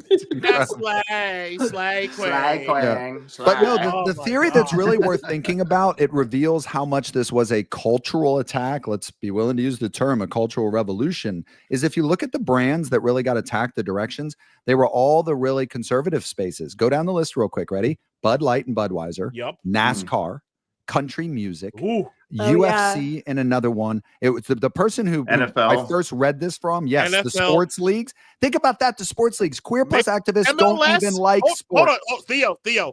MLS, you still have this problem. Yes, it's all the conservative spaces, man. They remember when everybody was kneeling down before every game for like a whole fucking year? Yep, absolutely. Black Lives Matter, bro. Kneeling down like a goddamn religious freaking ritual every game, every week. And I want to say what that guy said in that video, when he looked at him and said, you're basically perpetuating hate speech. Like that sort of rhetoric, that reaction to what Michael Knowles was saying, that is the reason that they have had so much power over the past 4 years, is because if you question their reality, if you question any aspect of it, you're automatically labeled somebody that is perpetuating hate. And honestly, Isaiah, I thought that probably the big reason that all of these psychologists and psychiatrists have been, just writing these prescriptions like crazy. Yeah, they've switched to affirmative care, but I think a lot of it also probably goes back to this this same idea of just being afraid. Yes. You know, losing their license. Has that It's changed, losing their Evan? You said license. you're in San Francisco. Has that vibe changed, or is it still the wicked hatecraft everywhere? It's so interesting. I just talked to this parent yesterday, and it was a dad. I'm not going to say his name, obviously, but we were talking about how the city of San Francisco has just defied this executive order. They've come out and said that they're defying the executive order by Donald Trump to ban biological boys from playing in girls' sports in schools. And this dad was basically saying to me, you know, behind the scenes, we're like, these parents, we're all kind of talking to each other. And like, I've been hearing stories about boys that are playing in girls' soccer, and these girls are actually like getting they're getting beat up, you know, by these boys. And that's happening. It sounds, it is. And it sounds like the parents are here, at least, are still mostly afraid to say anything. And I've even had conversations with other parents, and I've tried to bring this stuff up. And, you know, when I do, I'm always shut down, and it really, really, really upsets people. It's like, it really just like threatens them in some way, even if they don't have a trans child, like just the idea of even, and I've said to them, I'm like, in the future, I think that this whole time period is going to be looked at the same way that we now look at lobotomies when those were happening back in the 1920s. And and also the way that we look at the Oxycontin crisis, the way that doctors used to just prescribe Oxycontin to everybody, you know, even though the pharmaceutical companies had information that it was actually very damaging. And we have information now that HRT and all, you know, and testosterone and all these medications that we're giving to these young kids is very damaging. We've, you know, we have the CAS report. We have countries in Europe that have come out and started to ban this stuff. And people, liberals in the United States, still look the other way. And it's so hypocritical. And they'll never admit it. And they'll never admit it because it's going to be, I mean, they're just going to pretend like it didn't happen. They're going to sweep it under the rug, the CNNs and MSNBCs of the world. Because when they do, it's going to be a huge scandal. When they finally admit it will be complicit. Exactly. Scandal of a generation. But why would they do? But my question is, why would they do that? I have two questions that I want to. I want to answer that. There's a business. Before we move, but well, it is a business, and it's a multi-billion-dollar business. But here's a question that the two questions I want to ask, and it's a question I asked yesterday of you, Evan. Why is there so much? If this is a naturally occurring thing, if this is just something that was always, that was just, you know, just a spirit of being, right? Something that naturally just existed. Why all the force? Sure. Why all the top down? Why all the top down enforcement? Why the blasphemy laws? Why do we have like why is there such a forcing of this issue from the top down? Yeah, the question provides the answer, my brother. You like there's like this is it's like you're not like at what point, and then the next question is at what point does this forcing become recruitment? Of course. But anyways, but you're not allowed to say that. Yeah, we're not. So I'm gonna move on to the next thing, because being normal is counterculture. Okay, it is like having a president drive the beast around Daytona, you know what I'm saying? Like riding in the beast like in a Cadillac, like that's Americana, right? We're switching gears real quick, but Clay Travis was on a panel last week, and I want to play this clip for you. And Evan, I want when we on the other side of it, I want to get your take on this. Basically, what he was saying is that the context of this conversation is they don't know if there are any masculine figures on the Democrat Party. Watch. Young men have not become much more conservative, at least according to Gallup, but they have become more Republican. So you have this interesting... Wait, say that again, the men? They have not identified as more conservative, but they are becoming more Republican. So from the Obama era, you know, young men and young women were Democrats, right?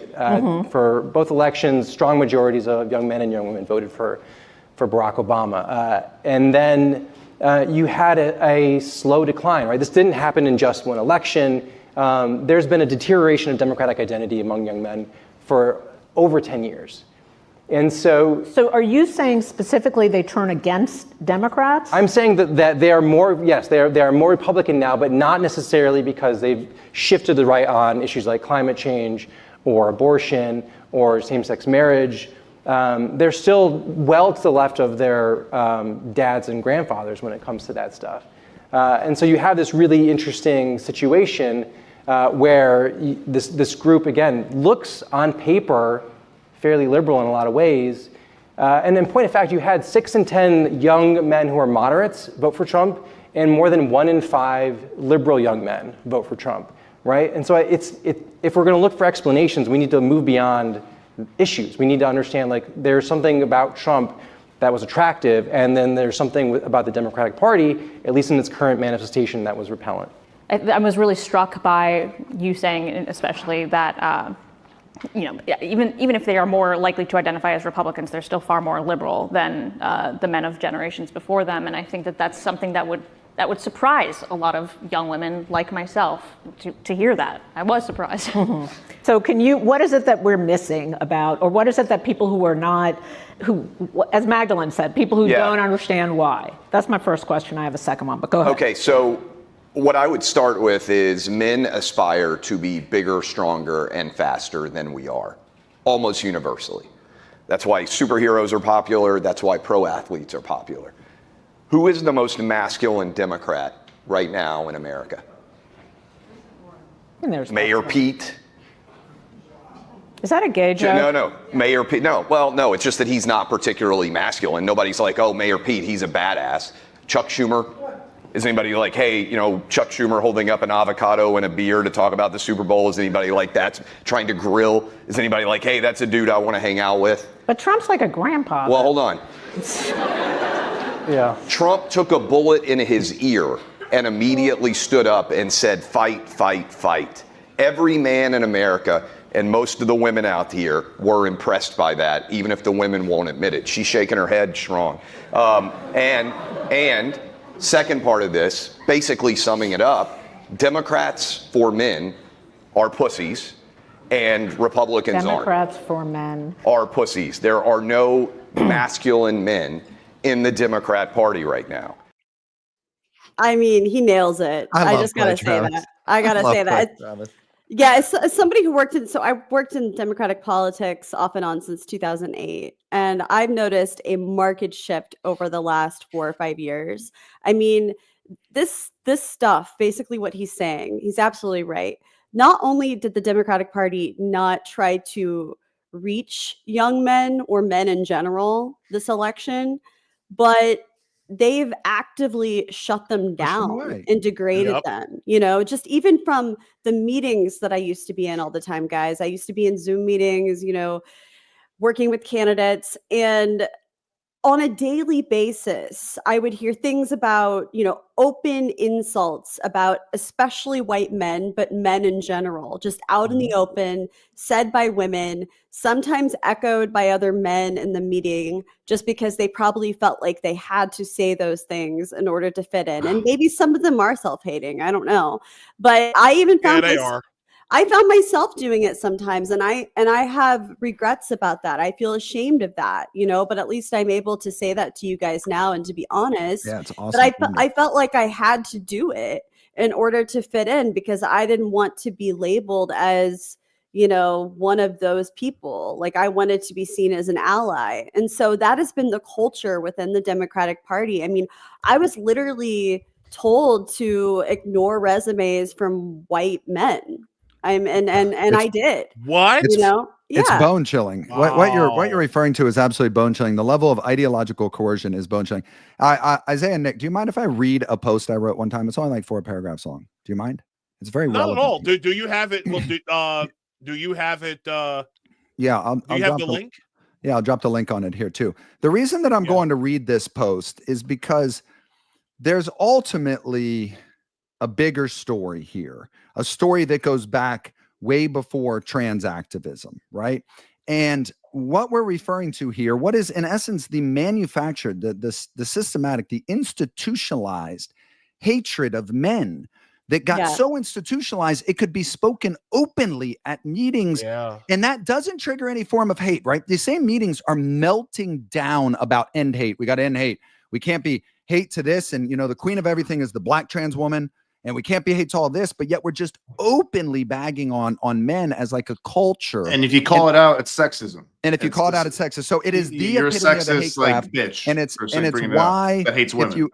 Why if you go back, you realize the concept of like the same thing is so important, and how the equity attack is all part of one big Borg. So anyways, let me just read this real quick. This was just a random post that I wrote one night at 9:30 at night. I don't even think I proofread it, but here's what I wrote. My 5-year-old son, who's the cutest guy in the world, just snuck in and gave me a note that I'm supposed to write a word in. Dempsey, you got to wait. I got to read this now because I've committed myself. Come here, buddy. I'm going to read this.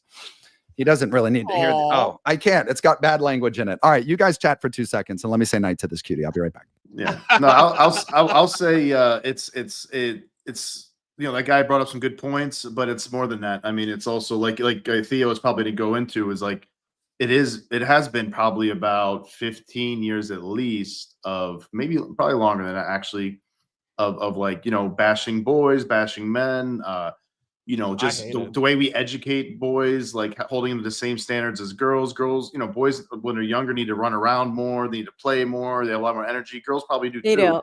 But No, definitely they definitely do. But boys even more. Boys are bananas usually. Maybe not always. But They are. they're- No, I see they're wild animals. it. I see it. I have friends with My girls. nephews. Oh God. Yeah, I have friends with girls that are my son's age, and the girls are just so much more chill. Like my son needs to run, he needs to destroy things. And that's more conducive for a classroom. And I'm sure, like, again, nobody wants to sit in a classroom all day as a young kid and like sit down all day, quiet, listen to like 8 classes in a row. I was in a school in middle school where it was like we had like a 20-minute recess, 15-minute lunch, and it's like then it's like I was misbehaving sometimes and I get in trouble.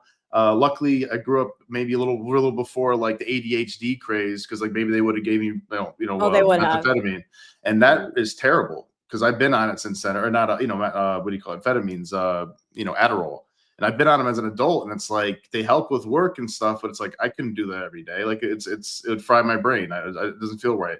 So there's that. And I think boys have been growing up hearing that, feeling this attitude, like you guys are bad. Why don't you be like more like the girls? And then when you get older, then you see like the Gillette commercials, the toxic masculinity, over and over again, it's beaten over the head. Men are bad. Men are useless. Wouldn't the world be better if there's no men? Women are future is female. It's like accepted. It's like, why? Like imagine if people were walking around with shirts, prominent people who are just took over the biggest franchise in entertainment, Star Wars, right? Kathleen Kennedy coming around with, the future is female on her shirt. It's like, this is a prominent person, and like everybody's like, "Oh my God, it's so brave." It's like, no, like, what if somebody came out like George Lucas, or anybody, or Dana White said the future's male? Like, it's like people would be like, "What the hell's wrong with him?" Like, take that stupid fucking shirt off. Like, why does it like have to be one sex? That's the future. Like, we're supposed to be working together. We have to work together. I've never. That's one of the things that I've genuinely hated. Bananas about our current culture. This desire if I'm going to build up myself, gotta push somebody else down.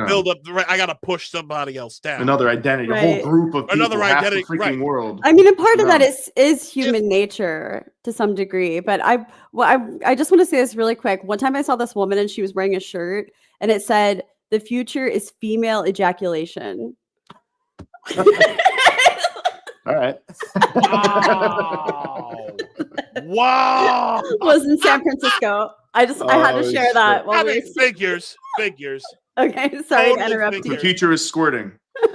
Yes. We're gonna squirt right on by that. So there's that, and then of course there's the media, right? There's a change in media, and we're still laughing about the squirting. But there's a change in media of what people are consuming, and men are consuming more the masculine podcast, Joe Rogan and his like Theo Vaughn and all those comedian guys. Apostate radio. Yeah, Apostate radio. I heard the end of what you said there, Nick, and it's again, I hate to keep beating the same horse here, but it goes back to the notion of how this has all been the same thing. This has all been part of a larger cultural attack, the equity attack. Because when you were just saying the future is female, can you imagine the head of an organization, the future is male, right? That fact pattern repeats across all the different fronts. There's such heinous anti-white headlines that if they were the same written with black, the country would be up at arms. Definitely. And nobody ever has to defend it, right? And when they do, it's always defended the same way. It's sort of analogous to that, well, they're vulnerable, their safety, we have to allow this. They use the notion of the minority versus the majority. Well, do you not agree that we've had a history of slavery? Well, do you not agree that women had to go through suffrage? Well, do you not agree that gay people were weren't allowed to be married? As if because we once had civil rights movements, we are now just required to lay down to whatever you want, right? And it's just, or just constantly replay them. It's like reenacting a trauma.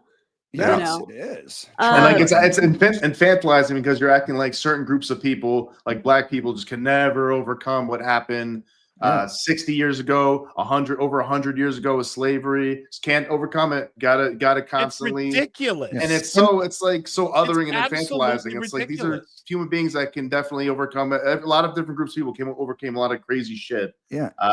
And you can do it. And to act like that, it's we just have to continue living like this arrested development of that era and cater to that. And that means any kind of injustice and terrible thing you could say about like white people or men or whatever is okay. That's horseshit. It's the center engine of equity revolution or radicalization, though, right? Because that's why the, let's call it the entertainment side of this all, the presentation side, be it our news or our New York Times or Hollywood, everything has to paint America as an oppressive shithole. Because if America is not an oppressive shithole, then none of us are going to be like, yeah, let's get rid of equality under the law and liberty for this dogmatic equity capture, this capture for the collective equity, because everything is so unfair and sucks. So that's why we have headlines from the New York Times that run photos from the 50s saying white people don't want black people to get ahead. What in the world are we talking about? Like, that era has not existed in America for a really long time. It's disgusting. Yeah. There's nothing. And then here's another question I have. At what point does it become wish casting? Right? Do you is the reason why you're planting all this imagery in people's heads? Do you want it to be that era where everything was on fire and whites hated blacks and blacks hated whites? Do you want that? Is that something that you're agitating for? It sure seems like it. If so, just admit it, and that way we can nip this thing in the bud and drive you fucking commies into the Atlantic Ocean. But because listen, I got a clip. You got to see this. The goal of the international communist conspiracy is world domination. They have thus far been highly successful in accomplishing the step-by-step objectives necessary for reaching that goal. In the United States, the communist plans call for two revolutions at once. A revolution of a supposedly oppressed proletariat or working class against a capitalistic system that is supposed to breed wage slavery, unemployment, poverty, crises, and war. The second revolution is a revolt of the supposedly poor and oppressed Negroes of the Black Belt against the supposed lynching, segregation, social ostracism, and exploitation of the white man. Currently, what the communists call their Negro Revolutionary Movement, now masquerading behind the humanitarian banners of civil rights, is contributing tremendous momentum to the communist plans to take over the United States. That's what we've been dealing with. Yeah, no, real that's what quick, we've been dealing Isaiah, Marcusa, he brought up before, I think he famously said, and Jonathan Haidt mentioned this in The Coddling of the American Mind, that when he talked about where a lot of this stuff is coming from, like wokeness, he basically love that said, movie/book. Sorry. Yeah. Oh, is there a movie yet already? Yeah. Oh, shoot, I got to check that out. But he said, Marcusa said something like, in order for and it's kind of like what Ibram Kendi says. He's like, in order to kind of balance out the injustices of the past, we have to have injustices now. You have to have oppression of the privileged people now. That's what it is. 60s. Mhm. And that's really what it is now. It is, and that's why they feel good about it, because they're indoctrinated in this. And they're like, well, yeah, why can't we talk shit about white people all the time? They talk shit about us. They say it themselves. Correct. They talk shit about us for in the 60s and the 70s or whatever. And before that, it's like, yeah, well, guess what? We got past that. And now it's like, maybe we should stop doing that, because you're just going to bring back that era. Two wrongs don't make a right. Yeah, right, exactly. This is what kills me. And see, and understand, this is what, like, I'm gonna give a perfect example. Sport. Okay? Yeah, I'm gonna go there for a second. Sport is supposed to be the ultimate unifier, right? I can't tell you how many, and I'm being very I'm using this example for a reason. When I go to soccer matches, MLS games, okay, throughout the last 4 years, I was seeing like when I go to Audi Field, okay, because obviously I'm draped in my team's colors right now. I go to a lot of games, and there would be in the supporter section, they wouldn't be there were times when they wouldn't wave like black and red flags or anything like that. They would just simply wave their political banners, their identity flags or whatever. Crazy. And I'm like, that's not what this is about. It's like we're here for the game. We're here for the badge. You know what I'm saying? Like we're here to cheer our team to get, to pick up 3 points every game. Support DC in general. Right. It's not like the trans movement or the non-binary. It's like, oh my God. Right. It's like I don't want an environment where that it's not even that. Imagine how pissed they would get if they had MAGA flags and stuff. Right. It's like if somebody walked in, exactly. Somebody walked into Audi Field with a MAGA hat on. And I'm betting you somebody's going to punch him in the face. There's your repressive tolerance. So you can show up with all the progress agenda flags, but if you show up with a conservative flag, you're not welcome there because politics aren't welcome. Now, critically, that's because all of their agenda fronts are supported institutionally. If they were to show up about climate, what are you, a science denier? If they were to show up about queer plus, what do you hate gay people? If they show up about trans activism, what, have you not read these studies? You see what I'm saying? They have the institutional support, so they don't see it as politics. They see it as like laws of nature. Yes. I got another example of this. There was a supporter group for the U.S. men's national team that was trying to break through. Okay, they wanted to have like an apolitical or more, I guess you could say, like something that wasn't leftist. Okay, like somebody who wanted to just simply be there for the group, be there for the guys, and the kid who did it, I'm not gonna reveal his name, but the kid who put this together, he's like 20, he's not even 25 years old. He puts this thing together, and within a week, they doxed him. They drove him off the internet. They closed, they shut down his website, the whole bit. Again, it's that repressive tolerance. Fucking piranhas. They're piranhas, and I'm tired of this in sport. It's intolerant. It's very intolerant. They projected everybody else is intolerant, but they are the most intolerant people in America. Hey, speaking of soccer, hate has no place here. Okay, so why are you spewing hate onto me for simply having a different? You know what else doesn't have any place there? Conservatives and moderates have no place. Yeah, there absolutely. In fact, and this is why we need to be in these spaces. Yes, pause right there, Isaiah, to talk about a real life application of that repressive tolerance and what it looks like if we allow this to run to its end game in your world of soccer. Go back to the tale of Ashlyn Harris. For those who follow the U.S. women's national team, Ashlyn Harris, Jaylene Hinkle. Ashlyn Harris was the one who went after her. Jaylene Hinkle was one of the young and up-and-coming talents for the U.S. women's national team, who anyone who says this next statement is not true is lying through their teeth, would have been on the roster and might have damn well made the starting 11. She was left off the whole fucking thing.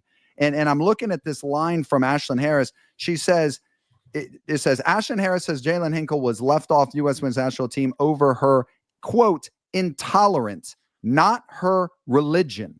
What that whole story was about was they were, of course, instead of wearing jerseys that are about their sports performance, were wearing these USSR patches of pride and progress and all this crazy ideological shit, which we talked about before you got on here, Evan, stands in diametric opposition to the fundamental principles of Christianity. She happens to be a devout Christian, and she said she would not wear those patches on her jersey while she plays. So that became, it wasn't about a religion why we threw her off, guys. She's intolerant. And why is she intolerant? Because the science, all of our Frankenfem-controlled institutions have decided that what Megan Rapinoe worships, those are laws of nature. That's pride and progress and everything good. It's just humanity. Are you Not against to be- humanity? not to be debated, not to be argued.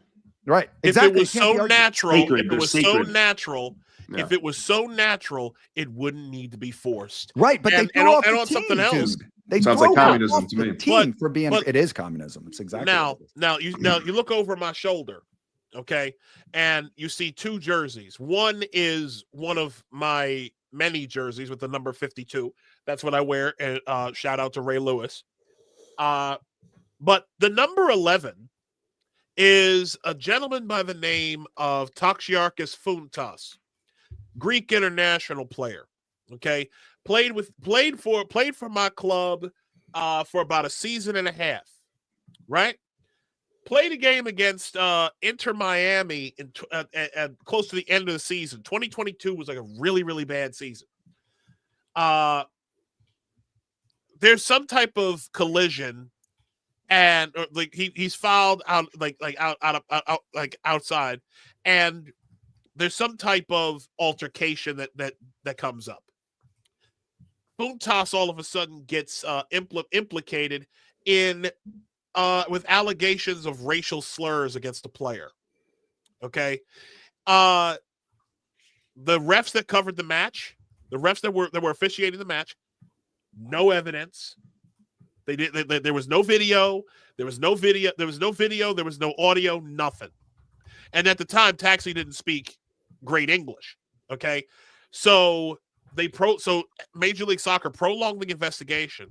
Okay, when they finally concluded the investigation, which was after the conference finals of that year, because they dragged it on. They had several other investigations at the time that were closed within a week of each other, right?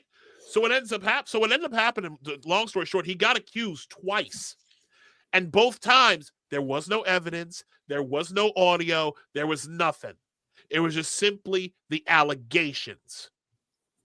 It's enough. And the allegations were enough. And why am I bringing this up? Because this is all part of it. This hate craft that Theo speaks of has people literally believing, well, Black folk would never lie about something like that. Why would we like it just bleeds Black folk and other minorities of all agency? Okay, it perpetuates noble savage shit. Okay, and quite simply, it's something that should never have been allowed to go so far. But unfortunately, it's still here. And Taxi is playing over in his home country of Greece, and I wish him all of the best. That man is my friend, and I would love for him to come back over here. But this is part of that culture that we have to get rid of. We have to get this woke garbage out of here because it takes so many different faces. But yet, like Theo said, it's the same thing. Evan, you want to? Well, I was just going to ask you, do you guys think it's going to come back stronger than ever with Trump now back in office? No. You don't. I don't think so. No. I think It's not dead though. It's not dead yet though, but it's. I think the political left will I have a fear it return. will. I think the political left will return, Evan, insofar as I think the right will overplay its hand. And as America's been lurching back and forth a lot lately, we're lurching strong right. What do you mean by the political left? Could you define that for me? Sure. I think that we are under a pendulum, massive yank down from a way over lurch to the left. And I think we're already seeing some pretty strong signs of overzealousness and a lack of safeguards on that side, that I think it's going to blow way out to the right and cause a public backlash against the people who are in power, which at that time will be GOP, red, Republicans, whatever. I think that will then build an energy around other side, blue, whatever, DNC. That's what my worry is. But I don't think it will bring back woke capture and ideology. I think public sentiment across all camps is so strong that we will now be long marching this shit out of our institutions. So it'll be interesting to see how those two energies interplay. Will the DNC party be ready to bring back in the center left largely, because that's who it will have been, those who abandoned being lifelong Democrats to vote Trump because they couldn't stand what was going on over there? Are they willing to welcome back in those masses if that requires rejecting the radicals? And we have seen that so far that the answer to that is no. But I think that golden opportunity will present itself in 2028. I feel like they're going to squander it. I think probably. Yeah. That's really what I feel. Who's going to squander it? Well, I just know that they're going to squander it. That they won't welcome. Evan, who's going to squander the Democratic Party. I don't feel like they're going to be able to recapture people like us, because I see the who they've selected for their leadership. They picked the guy from Minnesota. So that's basically like they're doubling down on Tim Wall's version of masculinity. And then they've got David Hogg, who is this ultra-left activist guy from Florida. And then they've got Malcolm Kenyatta, who was a bunch of limp wrist needle dicks. Right. And Malcolm Kenyatta ran against John Fetterman in the Pennsylvania Democratic primary. And he was the guy that everybody was pushing on the progressive side of the party. So, I don't think that they're going to be able to recapture us anytime soon. And I don't think, hold on. Yeah, I'm going to say this. I do not think this is, here's why. And they don't have a leader. They don't have a leader. Go ahead. But they ain't got no money. They have money. That's true. No, they ain't got no. They don't have government money. They can get some donor money. But to run the campaigns, all they need are like they've got fun. This was my thing. I used to fundraise and actually I will say this to you, Isaiah. No, maybe not themselves. Like maybe like they're losing some of those government contracts and all that stuff. Yes, but as far as like fundraising, when Trump is in office, Democrats fundraise phenomenally well. And I saw the difference when I was fundraising between the years of 2017 and 2020. The money, it was just coming in. It was like, you think it's going to be the same this time though, Evan? I feel like it's going to be a little bit, I think Trump's a little bit more popular now and people are a little bit like, I don't know because people remember what he was. To be honest, there's a lot of donors that just give to who's ever in power. Like there's donors that just give on both sides equally. And then there are like some truly donors that are just compelled by ideology. And crazy cat ladies like George Soros, is somebody like he doesn't give to Republicans at all. And there are enough of those types of Mark donors. Cuban or something. Yeah, those donors exist. Like they're still going to be able to build campaign infrastructure. That's not going to go away. As long as there's a two-party system, the Democratic Party is going to have some audience for money. And especially with Trump back in office, I think fundraising will actually be easier for them. Do you think, I just want to ask this question. So do you think it's going to be looking at how they wasted all of that money with Kamala and they went to debt? They don't care.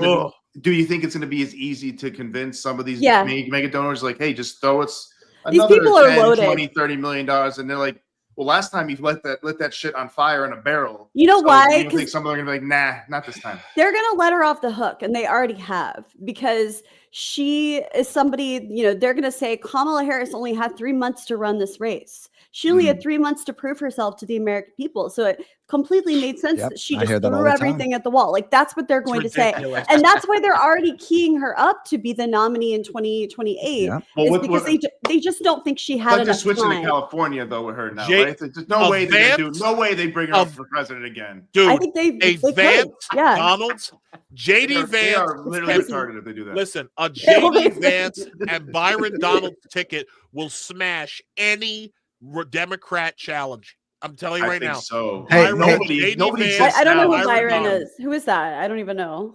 Byron Donalds is a congressman out of Florida. Theo probably knows exactly who he is. I know. Yeah, he's pretty fiery dude. He speaks really, really well. Hey, Evan, I know you got to roll here in a second, so maybe this is a prompt for a future discussion. I hope we can do again sometime.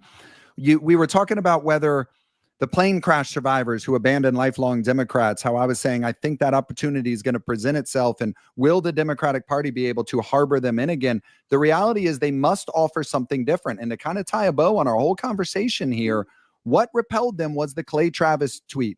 Or that clip. We got to the point where regular men were done. I don't mean it's all about men. I don't mean it that way, but this anti-male. It's a huge constituency. Yeah, it's half the population. More importantly, the brand became the rejection of normal men. Yeah. So what's interesting is, can the Democratic Party offer a different flavor or brand the next cycle? And that goes back to, can they walk away from this energy and this activism they've been stuck on? And I think that begs the discussion. It's a lot bigger than trans. There's a bigger thing here that the party's got to walk away from. It is culturally embedded. Like it's so far deep within the community of the Democratic Party. It runs so deep. I just don't see that being rooted out. And I feel like those people are only going to get louder in an age of Donald Trump. So I think maybe when they finally will be able to figure this stuff out, will be when Donald Trump is out of office. So maybe potentially in 2032. But I think as long as he's in office, they're going to be the crazy activist party enraged by Donald Trump, with TDS, and that's fighting the fascists. That's going to be how they operate, and that's the only way they know how to operate. Or well, I'm just gonna say this: they ain't taking over shit with this. Go with it.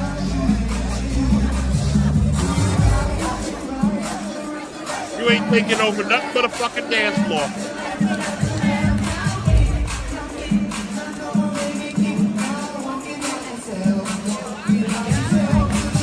Off is a direction you can fuck. I mean, that was the DNC, you guys. I went to the DNC this year. I was there in August. That was my experience everywhere I went. I felt like I was the only normal person around. Because that's what you do when there's a wild fascist in the White House. You start doing a dancing in line and trans it up, singing on stage. Trans. Or hold on. Or you could do this.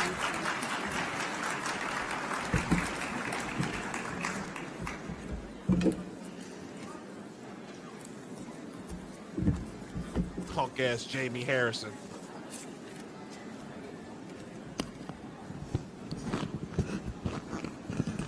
So dramatic.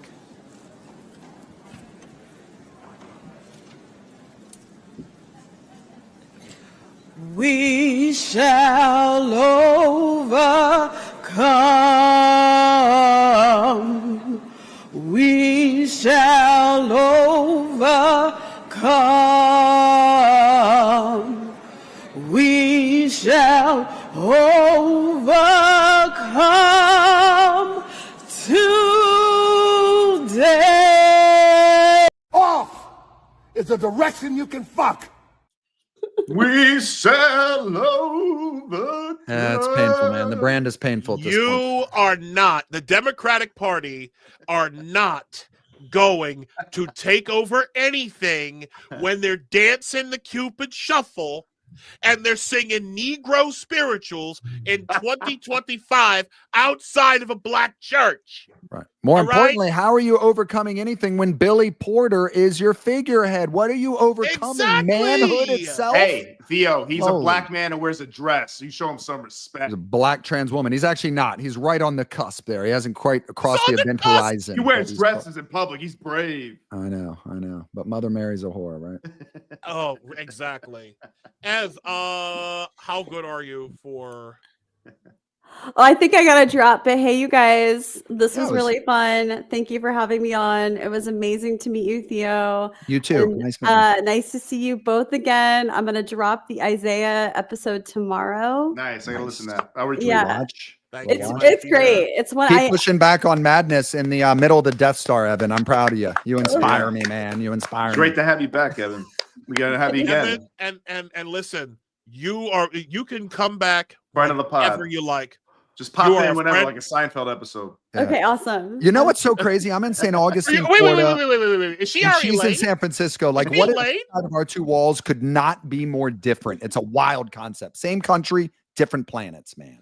I love St. Augustine. It's so beautiful there. I'd love to see San Francisco. I mean, hey, I love it all, man. But thanks. I appreciate that. I love the city. I write about it a lot. I walk around every morning. Yeah, I've been there once a long time ago. It was It's like a very living young. museum. I got really drunk there. But, I've been there. um, Yeah. A lot very, of vomit very on those drunk. streets. All right, Very cheers. Nice to meet you. intoxicated. Okay, bye. See you guys. All right. Much Thanks for love. Oh my God, that was. Hey, love- Isaiah, go to that thread. Unless you were headed somewhere, I put a couple things on that thread that Nick put up. Oh, are you able to pull a visual Where's up that? for me? Put that in the private chat, or wait. Yeah, I'll put the thread up. I'll put it in a private Yeah, chat. I wanted to just All right. I wanted to show on our screen here two things while we were talking about. You used such a great quote earlier. You said sports is the ultimate unifier, and those who have followed my writings know that I've spent a lot of time on this subject. And one of the things on why this leftist attack would want to attack sports so intensely, because the screaming reality is leftist queer plus equity types, they hate sports. Sports is the epitome of meritocracy. It's big, strong men that dominate. So the most don't even play sports. They're radicalized against sports. But yet here's their symbolism all over our sports. Why? Goes back to that capturing the conservative spaces kind of aspect. But the one visual was, those are pictures I took of my own television. I'm in here watching a Pac-12 championship game. I remember Utah was playing. I forget who else was playing. But I'm watching Pac-12. I'm a sports fanatic. And again, kids around and stuff. I wasn't, brainwashing them with this. It was my own game. But they're like, they pan by and I noticed that on a wall. And I'm like, I didn't just see what I saw, did I? And I like hit rewind and go back. Dude, look what is just dropped on the wall at a Pac-12 title game. The communist fist. I mean, there's no wording, nothing. Just we're going to brainwash children and youth and our entire American audience with communism. And then on the next post down, if you could play that on this show tonight, it'd be awesome. That is the NCAA commercial from the year before that I talked about. Yeah, put that in. Matter of fact, makes me so angry. I just put it in the Twitter. Is it the sports is the great unifier thread? Yeah, right under sports is a great unifier is the Pac-12 fist. But what I really want to show the audience is the NCAA commercial that's in the post. Did you tag me? No, I put it in our group. Let me tag you onto this commercial. You get a private message. Hold on. All right, I'll tag you right now, Isaiah. Boom. Show that commercial, man. That commercial is absolutely mind-boggling. Find it.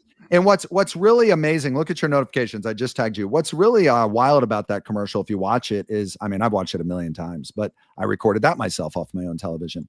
But here it is. What you'll notice about it is obviously it's NCAA. It's all geared around athletics.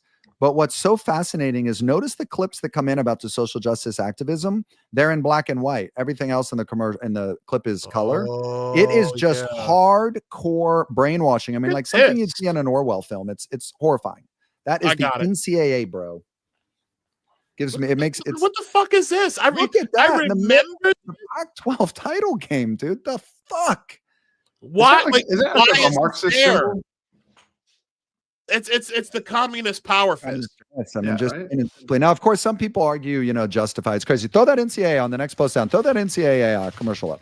This thing is crazy, man. And it happens fast. So if the audience is watching this, watch this closely because it looks great. It's a fun commercial at first. I was watching it live when this happened and my jaw hit the floor. I could not believe what came up. I'm like, was that real life, man? And I backed it up and rewound or videoed it. Wow, I'm sorry for that. I did not mean to drop out like that. Oh. Oof. And then what was crazy was, wow. again, I was sitting in my living room with my children, and I was telling them why March Madness meant so much to me, and talking about growing up with my dad, who was a double Hoosier, and the Keith Smart shot, and like wait. What's a double Hoosier? What's that? My father. What's a double Hoosier? Went to Indiana University for 2 degrees. I grew up in an IU family. We bled red in my family. First sip of alcohol I ever had was in 1987 at the ripe age of 8, when Keith Smart hit the beautiful floater with Ronnie Cycli under the rim, waiting for the rebound, nothing but net by the fold-out chairs. My dad ran around the living room like an absolute maniac. He was popping champagne, and my mom, they were going nuts. And all I remember is, for some reason, somebody offered me a sip, and I nailed it. Indelible lifetime memories, my friend. That's great. Man. It's sports. It's the power of sports, man. There you go, bro. Here you go. Watch this, and just be quiet. Yeah. Just watch how subliminal this is, man. Bone chilling. This is the NCAA. To them, the whole world looks like an opportunity. Can you turn it up, Isaiah? I can't. Here it comes. Here it comes. Right here. All right. Okay. Crazy. And then right back to sports. Wow. I had to play it back 10 times, and then I slow-moed it to look what those images are, and the signs say anti-racism, and then say if you are not anti-racist, you are complicit. So it ascribes guilt. I missed it. It ascribes guilt to you if you're not part of the ideology. I'll And then hit the it. next one says silence is violence, man. Oh God. Black Lives Matter. Black Lives Matter. Okay. Silence is violence. Act now. No Justice, no peace. If you're not anti-racist, you are complicit. Telling our population, our Commie youth, power fist. you must be part of this movement. Bone chilling. Yeah. And it's a queer plus movement. We all know that has nothing to do with anything for black people, because most black people don't hate men. They don't want to disrupt the nuclear family. They don't want to queer children. They don't like radical feminism. None of this beast of equity has anything to do with black people. And yet, like, what is that commercial supposed to be telling? And again, man, the reason I get so hot about this, I was sitting there with my own children. They're 5 and 11. And I'm telling them, like, oh, I love the NCAA and March Madness. And embedded in their brains are communist fists with anti-racism. God, man, I'd fight. And then NCAA betrays you with that. Correct. You know? And then we wonder why we got a dude who's 6'4" winning the female title, because the same sick fucks are in charge of it all. And we're at the point that, I've been using this term on X, and I hate to get so brash, but it's just needed. The opportunity for us to use a scalpel in this removal passed a long time ago. It will now be a broadsword. It will be wielded by those of us who fought tooth and nail to get here. And you're damn right it's going to cause some collateral damage. I don't give a fuck. I mean, I hate to speak that way, but that is where we are. Hurt feelings are the least of my fucking worries, man. Correct. Exactly. Oh, Same I here. feel bad for this one kid in this class. Same Aren't you here. worried this change is going to hurt his feelings? No, I'm actually not worried at all. I'm over. No. Right. Don't you see him crying in the corner? I'm sorry. The time for caring about feelings is frankly over. Right. You weaponize empathy, and then guess what? You're going to get a society that has very little of it. Right. It's a fact. And you know what? To that point, Exhausted. To that point, I want to share this. It's something else that I came across today, and I shared this. It was one of the greatest pieces I have ever read on X. Hold on, I'm gonna pull this up right now. It's fun hanging out with you boys. I really like this ability to like post things on X while we're chatting. I'm over on the thread that you posted, Nick, and posting some old threads. And this is a cool format. We'll have to do this again. Yeah. Oh, for sure. Oh, man. absolutely. Absolutely. You got a lot of good shit to share, man. So this hold on. This guy by the name of Vagrant Wires, Vagrant of Roads. I'm gonna put this up here. And I'm gonna get us out of here. So this says Trump quote. So context: Trump quoted Napoleon in a tweet yesterday. I didn't know that. Where he says, "He who saves his country does not violate any law." Now, I don't know I was slightly paying attention to this, but it was funny just watching some of the reactions to this post. Like, you had people you had even like conservatives or people who identified as conservative at one point freaking out behind this. So, vagrant of roads rights.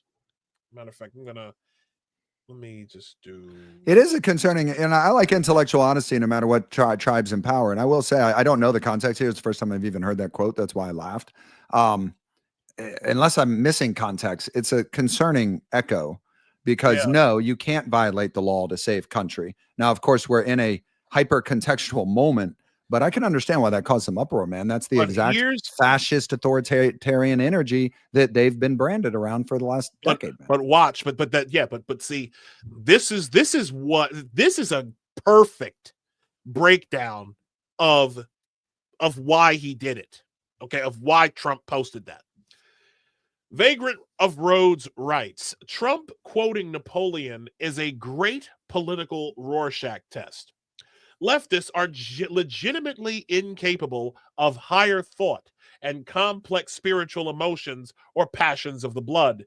Everything they do is a cheap, corporatized facsimile of existence. Even their hatred of us comes from a fake place.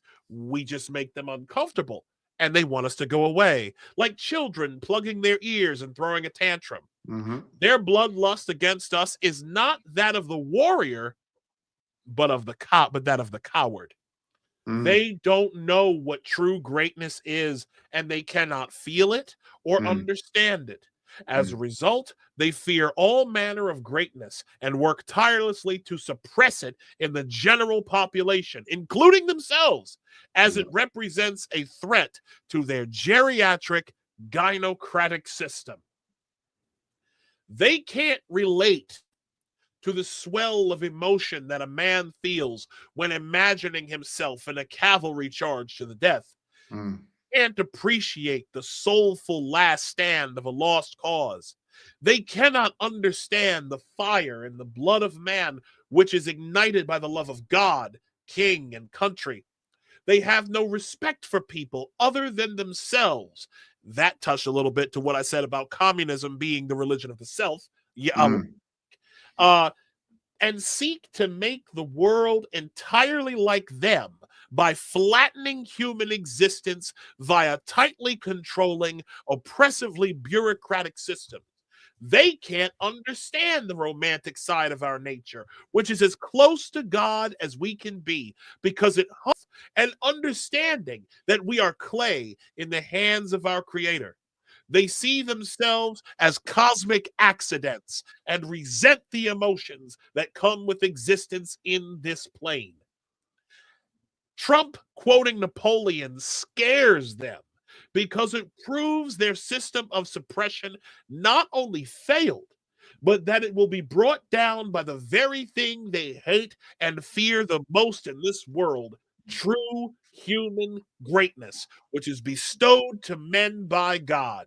Trump is single-handedly breaking this illusion of the post-world order apart and showing us that we can all be great in our own ways, large and small, from the commander of an empire to a soldier running a message across the battlefield, from the president of the United States to the family sleeping in a tent in their hurricane-ruined home in North Carolina.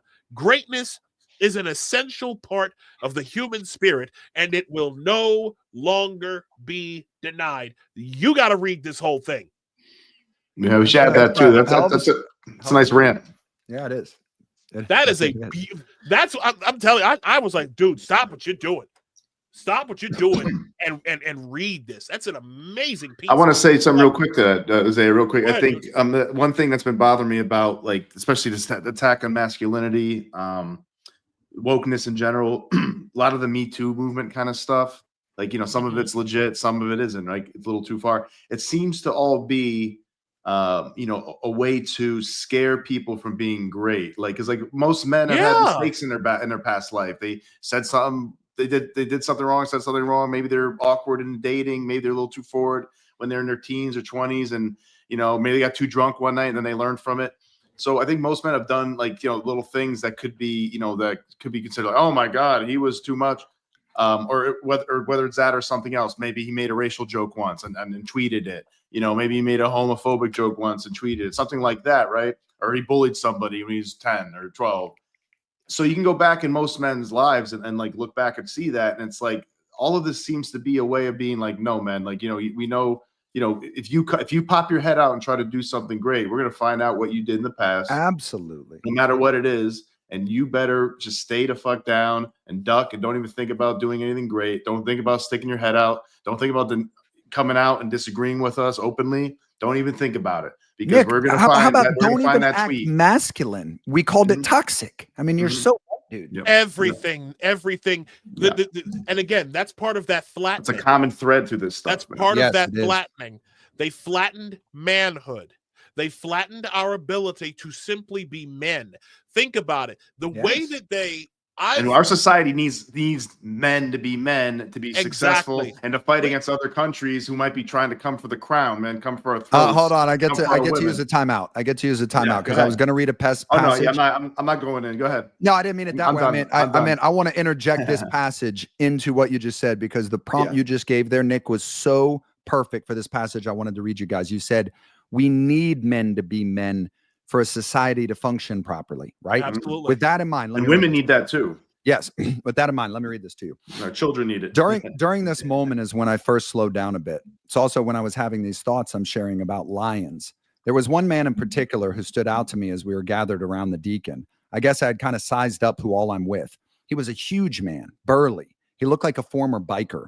His eyes had wild but restrained fire. They were flashing everywhere. I mean, I'm not sure he heard any of the deacon's info. His mind was on full patrol. It was glancing right down by the bridge, back up left to the college area. It darted at every noise, scanned everyone who approached. Nobody asked this dude to post up. Nobody had to. His body sensed emergency, and that becomes duty. I guarantee you, if that maniac had surfaced, Big Boy would have been the first person on them. If they drew a knife, he would not have cared. If they drew a gun, I'm still certain the strategy would not have been surrender. Nobody was getting to those children inside by this point. Not because of law enforcement, although they were nearby too, but because of citizens. Because our country is one of lions. It's how we got here. That's who built this magnificent place. Pioneers oozing of strength. Similarly to this micro situation, that type of man would be the first line of defense if his nation was under threat, or his state, or county, or community, or block, or neighbor. That's what these molds do. Honestly, his posture was so intense at that moment that I wouldn't be surprised if he served or was a former cop. But this energy I'm touching on isn't about that. Those are professions that take lions and train them, turn them into very important societal tools. There is an irony here, and that's part of why I wrote this. The type of man I am describing meets almost every one of the categories our matriarchal progress guard has spent decades painting as wrong and trying to whittle and weed out as abhorrent. He didn't dress very nice and doesn't appear to follow a lot of rules. I bet he swears a lot and drinks beer. He was as white as they come, kind of orangey hair and lots of tats. Probably used some foul misogynistic language in his time. Might still today. None of that fucking matters. It doesn't matter one iota in the context I've spent the last half hour describing. When real shit hit the fan, when actions and behaviors were needed, not hashtags and scholarly articles. I wrote a long thread recently about this energy rearing its head when Hurricane Milton came through here a couple weeks ago. You see big, strong-ass men gearing up to go to work in the storm as the rest of society hunkers down in shelters, myself included. Most probably don't even have Twitter accounts. Meanwhile, we have FEMA leadership melting down about how emergency management needs to include their queer plus fantasies and unicorns, needs a federal agency to function as his father. I'm sorry, their father, because they have multiple gender spirits at FEMA. We have fucking progress flags on fire trucks. That's an essay that I wrote on my Substack that's titled Lions in a Great Time of Need. And it was a morning where I was at a children's mass, and a priest got stabbed down the block by a fucking leftist maniac, black woman, who walked up to him while he was having coffee. Black woman? Holy shit. And said, young black woman, looks absolutely crazy, queer plus maniac, walked up to him in priest clothes on St. Augustine in Old Town. This was 6 months ago, and said, "Are you a priest?" He answered yes, and she plunged a knife into his chest. He almost died. Oh my God. Yeah, I was in. Didn't make the news, of course, because it's not the right type of hatred, right? Go back to repressive I didn't hear tolerance about and hate this. craft. People walking up and saying, "Are you?" This is critical Christ theory, attacking priests on the streets of St. Augustine. And I was actually in a children's mass private ceremony when it went down, and we were in a lockdown. At first, we didn't know what was going on. The rumor was one of our own priests had been stabbed, and that whole article is sort of a first-person account of how that all went down. And I thought that one piece was really important. I wrote that. That was my first person impressions. And this guy that was there, I never saw him before this or after that, but he was such a powerful, and I just thought like symbolic figure. And it's back to your point, Nick. Like, we need those men to have a strong country. And you're damn right. They don't follow all the rules of social order. They're not that perfect. Make in places like UCLA and Columbia and fucking Amherst. You know what I Matter mean? of That fact- guy doesn't want to be in Amherst. He wants to be Hey, at a guys, bar. I got another Sorry, it was a hell of a piece of no, I have another piece of evidence as to why we need real Right. men. So going back to our little gender thing, and yes, I am doing this to make someone famous, because we're not going to do this. This person decided to come after Evan right after or during her appearance on here. So here's what we're going to do. Say, you, this piece of shit who voted for Trump is trying to pretend she cares about the people Trump's policies are now hurting. Fuck you, Evan. You did this. Check us out. Check us out, homeboy.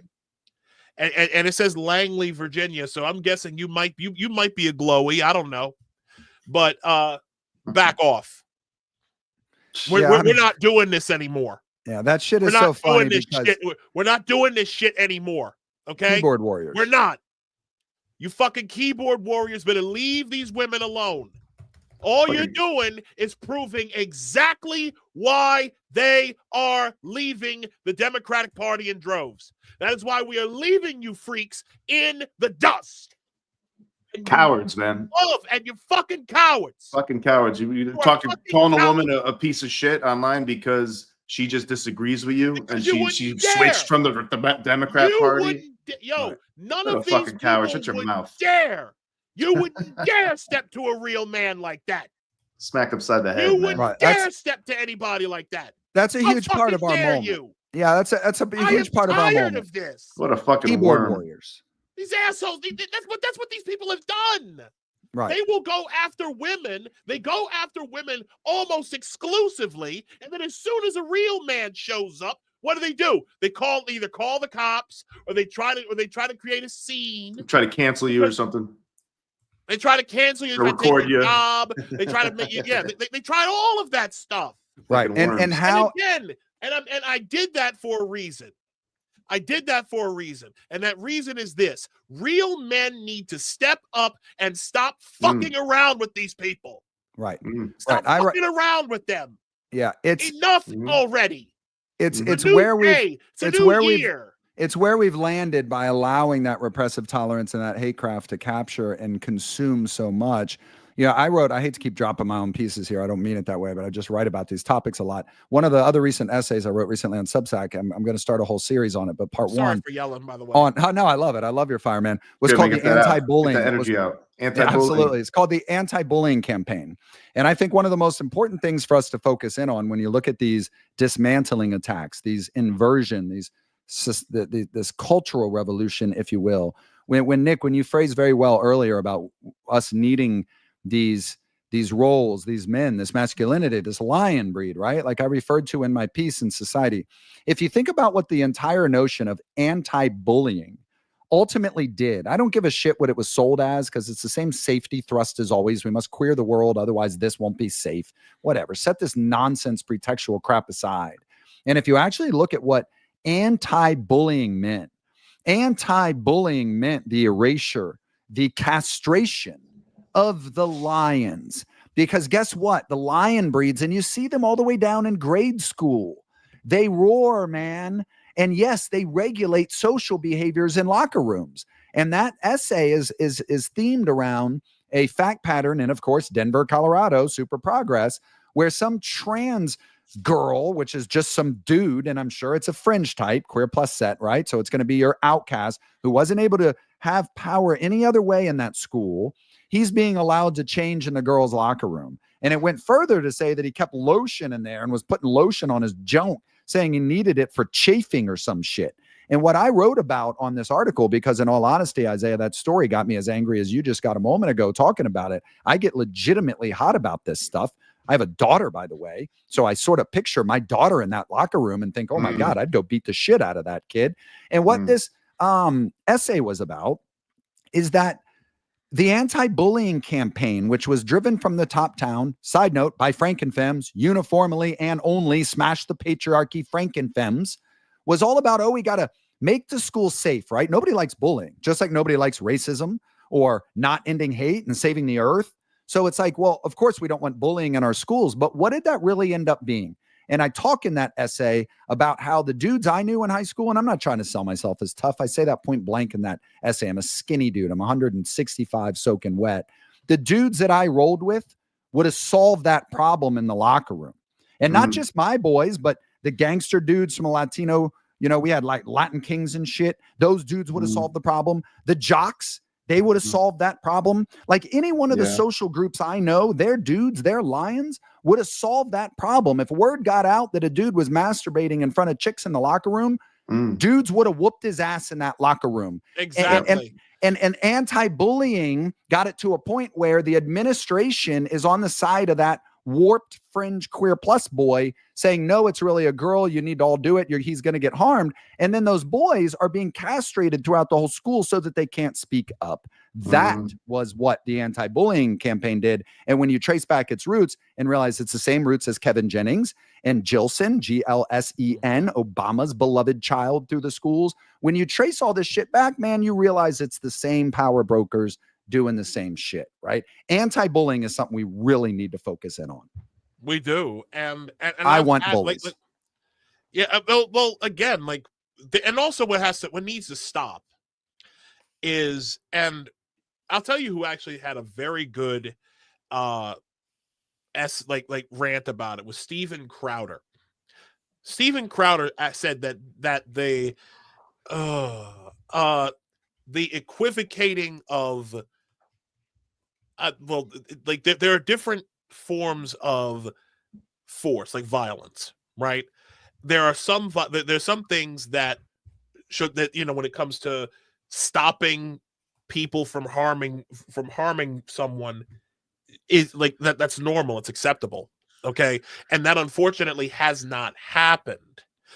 There's been this flattening, like any form of physical force is off limits. Yes. And it's not right. Because what happens is the guy who defends a woman from if a guy sees a woman being attacked and another guy and goes over and deals with that guy, right? And pulls him off, like in school, that person who pulled off the person who intervened will sometimes get in more trouble than if they had just let the thing happen. We had an example of that with Daniel Penny. Yeah. They were ready to L-word Daniel Penny. The New York City judicial system was ready to L-word that man. And thank God it didn't happen. Thank God that what's L-word?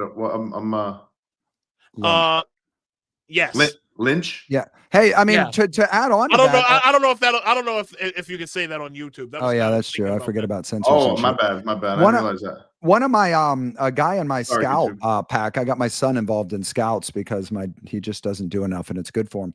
But I was chatting with one of the guys in there just this week, and he said that he was a teacher in New York. He got out of teaching, and he told me this story point blank. We weren't in this vein of discussion. That what ultimately drove him out of teaching was a policy they initiated that he was not allowed to intervene in a fight. That was a black and white policy. If a fight occurred, student fight, he was not allowed to physically intervene. And this is an older man now. He looked me right in the face and he's like, you mean to tell me I'm supposed to let some child get beat up right in front of me? I'm not doing that. Too. And I thought to myself, I agree. I'm not doing that either. Yeah. because I'm a lion. And that's not, I don't mean I'm tough. I mean that I uphold certain standards for our society, for my family, for my children, for my wife, for my neighbors, for my parents, for this country, right? It's crazy, man. And that's honestly I write about this a lot, how culturally different it is here in Florida. There was a story that made our local news. It was actually down in South Florida, but it made local news all over the place about these couple typical Florida man, who beat the shit out of a guy who was abusing a dog at a park. Okay. And it was actually reported on our local news in a positive way. You know, Florida man beats a shit out of scumbag at park, abusing animal. And I remember thinking to myself, like, that is so representative of the culture down here. I want you to get your ass kicked if you're abusing an animal in the middle of a park, or a child, or a woman, or if you're shoplifting. You know, I saw a bunch of cops in Jacksonville Beach roll up like 6 SUVs deep with guns drawn on this older black couple who were coming out of a store with bags of shit. They were obviously like serial shoplifters. And I went and posted on Twitter about it in kind of a beating my chest way, like, we don't fuck around down in Florida. Don't do that California shoplifting shit down here in the Sunshine State. And a whole bunch of people, not a whole bunch, but 3 or 4 people I respect, pounced on me for that. And they were like, dude, what kind of dystopia do you want to live in? Like, what type of environment you want to live in where people are rolling with guns drawn because someone just stealing, right? It's always minimized because it's just stealing. I remember thinking to myself, like, I specifically want to live in the society where it is not okay to just go steal shit from stores. Like, have you seen the stores in California where they can't even leave the goods out anymore because the scumbags are allowed to just come steal the stuff? Right. And I'm the type of guy that if I saw you doing something wrong to a shop owner, there's a decent chance I might say something. Like, I intervene in life all the time, dude. I did it not that long ago in a bounce house line. Some dad comes up and just like gets in front of a bounce house line that we've all been waiting on forever. And even here in Florida, all the sheep in the line didn't say shit. They're all just going to let dude push his kid up on the bounce house. Well, absolutely fucking not. So I walked my ass from midline all the way up front and was like, dude, you saw the line, right? And he looked at me like I was an alien. I was like, we've been waiting here for 30 minutes, pal. Like, you can get your kid to the back. It was awkward and ugly. And some people looked at me like I was a maniac. But like, why are we not upholding this standard? No, you little runt. You don't get to just cut in front of the line. But, you know, I don't mean to get so hot. The point is, it's like broken windows policing. When we stop caring about these little things culturally, then everything goes to shit. Hello, California, right? Well, in New Zealand, very well said. In New Zealand, looks like there actually is some pushback. And by some real men. Take a look at this. I don't know if you've seen this. No, but Theo, I like pushback by real men. Oh, yeah. You'll love this. Check it out.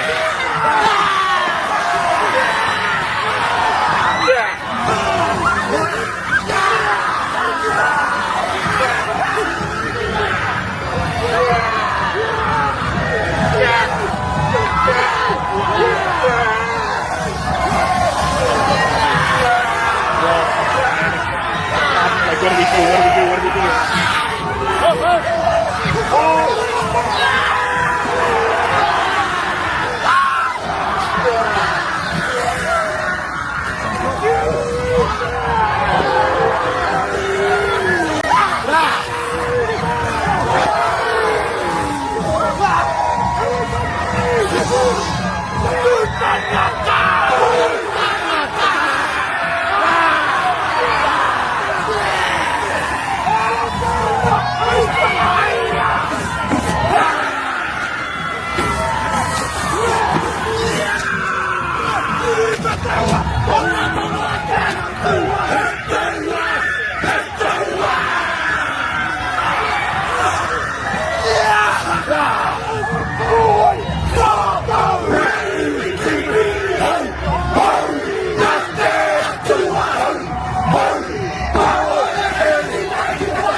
Dude, that is incredible. Holy it's a haka, shit. Right?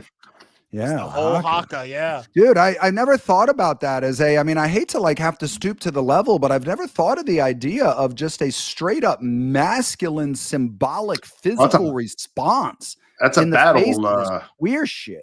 That's a what do you call it? A battle display, basically, of these people. Totally. Like, they're like, we're going to go to war, with you. Yeah, and it reveals the cultural insanity of this all, because who's on the other street? A bunch of Rainbow Guard softies. Look at like you don't, I don't want to say you don't have to like that, because reality is that's a pretty culturally awesome moment, that dance.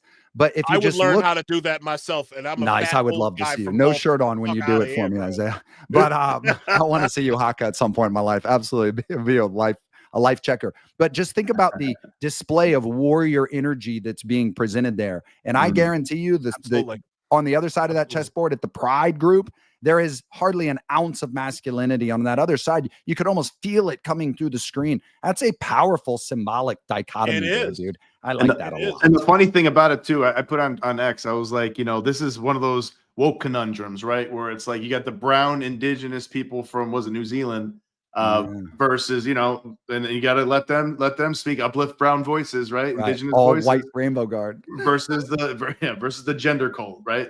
So who do you pick?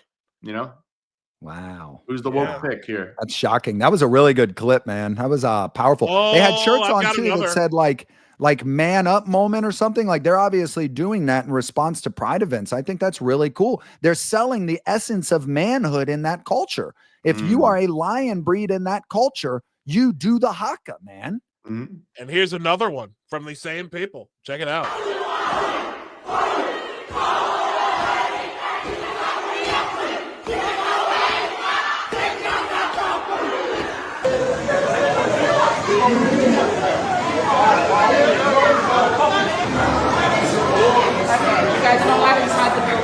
You're not able to bring a sign in.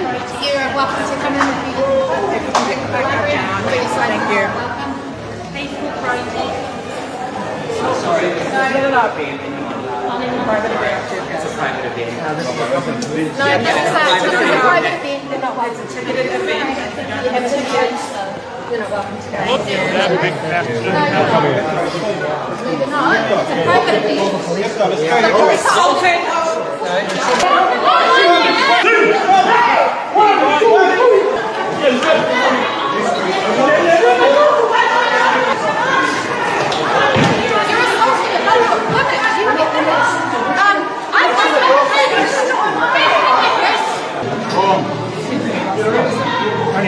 That's what we're on.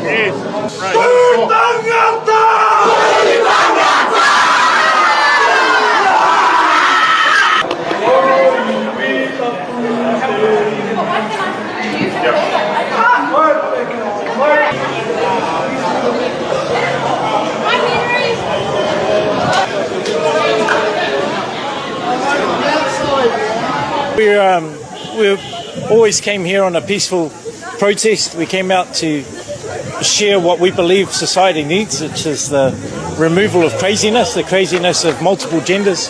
There is only two genders. There's no procreation without it. We came to talk about that, but we were actually greeted in the public square with hostility. A couple of our guys have bruises on his forehead, cuts on his arms. When I said to the police, who eventually turned up, that the rainbow community that talks about being inclusive and loving, the disgusting words, spitting, physically pushing and grabbing, handling us. Poor dude's a guy, but he's confused. So I'm saying, hey, that guy. He's like, what guy? So, that guy bloody touched us. That guy's been pushing us. That guy, and the police would do nothing. Actually, I asked to put in a complaint, a physical harm complaint, and they refused to obtain the details of that person or the persons. There were actually young females also who were trying to harm the men, and obviously we're not going to touch them. But if they get in the way of a community space, we want to get access, and that's what we did. Peacefully, we tried to walk through, and they came at us with force. So it was unfortunate to go into to be greeted by that, the rainbow community, the inclusive community, the loving community. It's not loving. It wasn't inclusive. Isn't that crazy? Yeah, that country's gonna erupt, man. So are some in Europe. That's a level of waves crashing that ain't gonna end well. No, it can't. I mean, No, it can't win. I look at it this way. When you have something that is so blatantly misanthropic, something that is anti-nature, as the gender cult, Okay, when you have something that is so totalitarian, again, I asked the question again. If this was so natural, if this is something that is so necessary for human happiness, if this is something that was always here, why the top-down enforcement? And why do you got to do it? Indoctrinate kids at a freaking kindergarten, preschool, Why- or why is it? Why can't maybe just wait a little bit? Yeah. You know? Why do we have children? And why are you trying to dance in front of children? No one seems to understand that. No one seems because wanna the even movement answer. requires the social contagion. Because the movement requires the social contagion. You know, Michael Knowles spoke so well in those clips, and one of the when he said these are the reasons I'm against gender ideology, as well as I've ever heard anybody just break it down, particularly live. But one of the main reasons he said it is allowing the proliferation of this causes it to increase. That is the very definition of social contagion. And if you remember, we were under system-wide propaganda, hatecraft, hello, always, that there was no social contagion, which is just bizarre, asking us to deny our own eyes. And in fact, it was hate if you said there was a social contagion, because you were denying the reality of trans. You weren't allowing it to exist.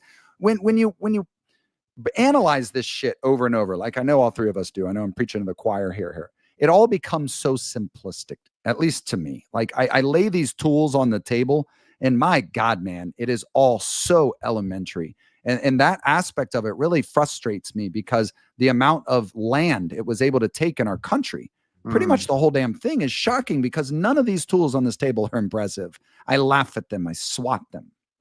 Yeah, dude, it's when people see these guys doing this haka, right, or us talking about it, or talking in against the gender stuff, it's like they look at us, they look at these guys as like they're just so filled with hate, and they just want to crush any poor trans confused person. And it's like it's not about that at all, man. Like I don't hate trans people or people who are confused. A lot of these people are mentally ill. A lot of these people are cluster B. A lot of these people are autism. Yes. They get depression. Like they're young kids that get pushed into it.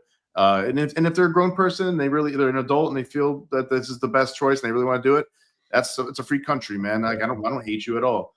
It's about protecting children, man, first and foremost, and women, right? Women's spaces, women's sports, but children the most for me. It's like you, of course, you're going to, if you have a kindergarten teacher, first grade teacher, second grade teacher, or a woke counselor or whatever, and they're coming to the class, like all the flags up, all the different pink weird flags. Nothing against the gay people or the gay flag. I'm talking about like the trans flags and stuff. And they're talking about it like all year round. This one, I know somebody who works with a trans teacher. It's like this big guy who's like a trans woman. It's like, you think they're not bringing this shit up all the time? You see how obsessed they were in the council meeting? You think how do they even introduce themselves without bringing it up? Right. They probably talk about it like once a day at least. Absolutely. Right? And yet they couldn't talk about the principles of Christianity in there. That got removed from the public school, which I'm not saying we need it back. How do you like that? So you think there's no, there's going to be at least one kid probably per classroom in that classroom who's going to be like, you know what? I think I'm probably trans now. And if you didn't have that teacher or that counselor, that person would have never fucking considered it. If you didn't push this down everybody's throats, they wouldn't consider it. And what is it? It's not, and so it's not just like, so what's the big deal? He's just gonna wear a dress. No, it's not that he's gonna wear a dress. He's gonna freaking castrate himself. He's gonna mutilate, sterilize themselves. Like this is what it leads to usually. Right. It's objectively wrong. That's disgusting. It's disgusting. Yeah, just like genital mutilation in Africa is terrible and disgusting. Why is this not disgusting and terrible? You think it's okay to just take away people's ability to have children? Like that's cool. It's the Drake meme. Genital mutilation for this ideology. Oh man, awful. Genital mutilation for this. Oh yeah. Exactly. It's that. So it's frustrating because this should be so clear. This should be so clear to everybody. It should be. So when there was something I was going to move to this last thing that I want to talk about, and it's this kind of ties into something that I was trying to explain to Evan. I was trying to respond to her when she said this. And the question was, do we do the is there going to be a resurgence of wokeness with this second term of Donald Trump? I don't think so, and the reason why is because they don't have no money. They don't have any money because USAID, as a lot of us, if you've been following along, USAID was funding nearly every LGBTQIA stance that you could think of, along with some other things. And now that that infinite money print is gone, now you're going to see a lot of stuff drying up. See, right now, there are a lot of people in DC who are scared to death, and they should be scared to death. And as such, remember what we said in what Vagrant, what Vagrant of Rhodes said, that everything. Hold on, I'm trying to find it now. Their bloodlust against us is not that of the warrior, but of the coward. I want to show you what cowardice. I want to show you how cowardice has begun to manifest itself in this case. It just became there are a lot of people in the what we call the DMV, DC, Maryland, and Virginia, who are selling their houses. If you look on, matter of fact, I'll find it, but I wanted to share this in particular. This ex-user, hold on, I'm going back. Let me stop saying so much. Rogue Lou Lauren says, I'm feeling spunky. Let's see who's selling houses in DC. Number 1, Voter Participation Center, Deputy Director of Mail Programs and World Bank Consultant. Okay. In 14th Street Southeast. I know this neighborhood. 2 beds, 3 baths, $835,000. Another one, Kiplinger, Washington Editors Associate Publisher and freelance writer, and a music composer from Mexico, offloading a very nice house in Northwest. Does journalism pay that much anymore? I know, right? That guy's music composition. Imagine that. A secretary on Capitol Hill and the White House, owner of Waterways Council, opposed to Regulation Extension Incorporated, an 8-bedroom, 13 bath mansion, $23,500,000. International business consultant for internet governance and digital policy, research intern for Center of American Progress, Buckley LLP associate, a nice house, a nice house in Northwest DC, $575,000.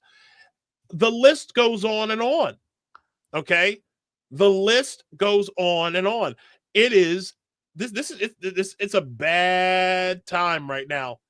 Bad time in DC to be a corrupt bureaucrat or to be somebody who was reliant upon the government, upon USAID. And I'm telling you right now, the reason why I bring all that here is because, remember, the theme of this evening has been the same thing. It is no surprise. It does not surprise me that as the power structure, as the power in DC decentralizes, it makes total sense that the rats would be leaving the fucking street. I hadn't thought of that. I thought we were just bashing their wealth, but they're all bailing. No, they're bailing. Those are houses for sale. Do you have the graphic? Do you have that graphic, Isaiah, of the whole map? Because that's, let me find it. If that's real, I know I tweeted that out. That is real. It is very real. Houses. Like I think in the graphic there's like 100 or something. Wow, something like that. Like there's a lot. There's quite a bit. Just on sale all of a sudden. Like some people are saying, "Oh no, that's normal." It's like I don't know if that's normal, man.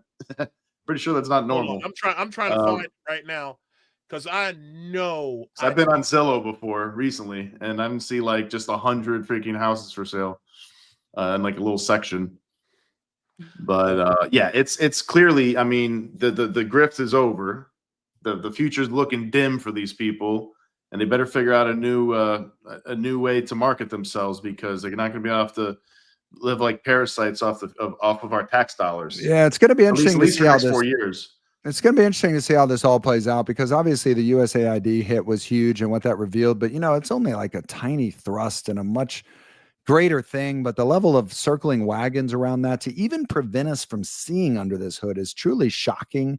And it's quite clear. I mean, we've all said this forever. Whatever's running the Truman Show isn't going away. I mean, these are the most powerful people in the world. I still don't understand who's behind those curtains. I think that's like way above my pay grade. I don't care. I focus on the stuff I feel like is malleable to me.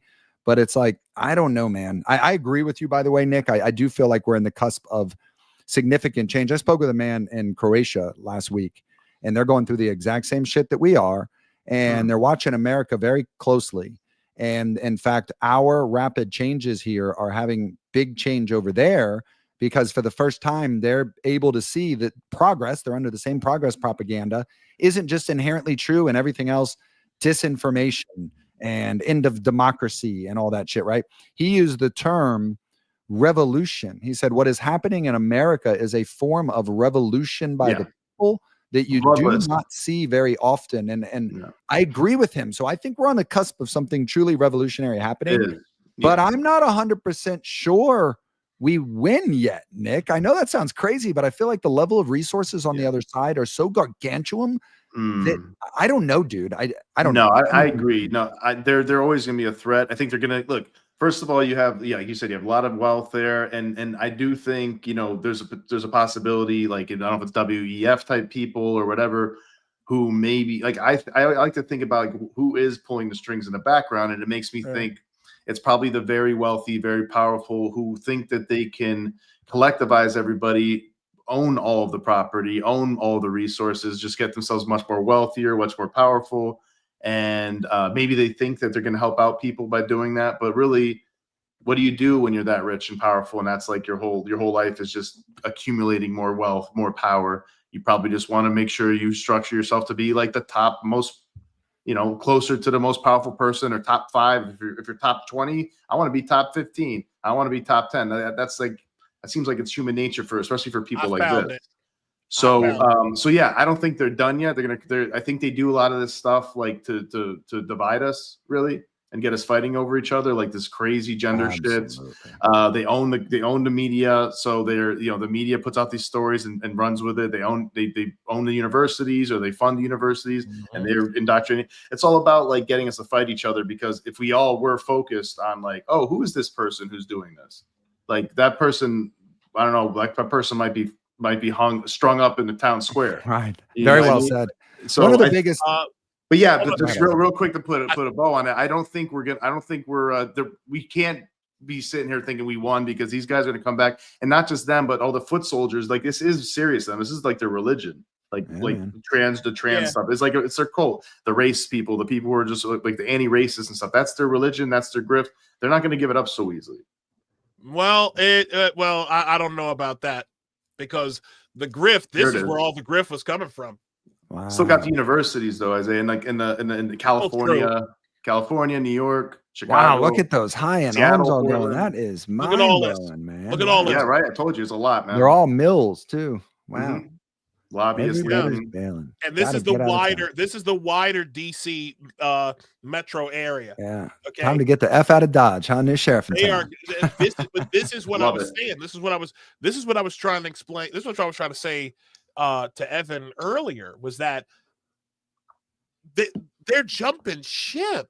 Yeah. They're jumping ship. Like, this is you don't panic sell like this unless you were scared to death that you're that you're about to go to prison. Okay. There's a reason why, or lose your job. There is a reason. There is a damn good reason why Kash Patel, why his confirmation's been getting held up and delayed, because they know that he's the final piece. Once he becomes FBI director, and he will be confirmed, but once he gets in, remember, they're the cops. You can have all the Pam Bondis in the world. You can have all the Pam Bondis you want. But if you don't have the cops to go and pick these people up, what are you going to do? So like I said, the rats are jumping ship. This is it's panic time for these people. It's panic time.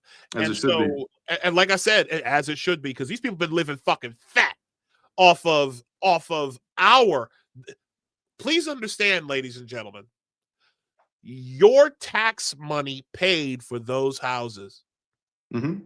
Your tax money, my tax money, Gnosis tax money, Theo's tax money was paying. We're paying for them houses. That pisses me off personally. Okay? How about you guys? These people been living fat. I'm in DC frequently. Okay. Growing up in Baltimore, it was, DC's right down the street.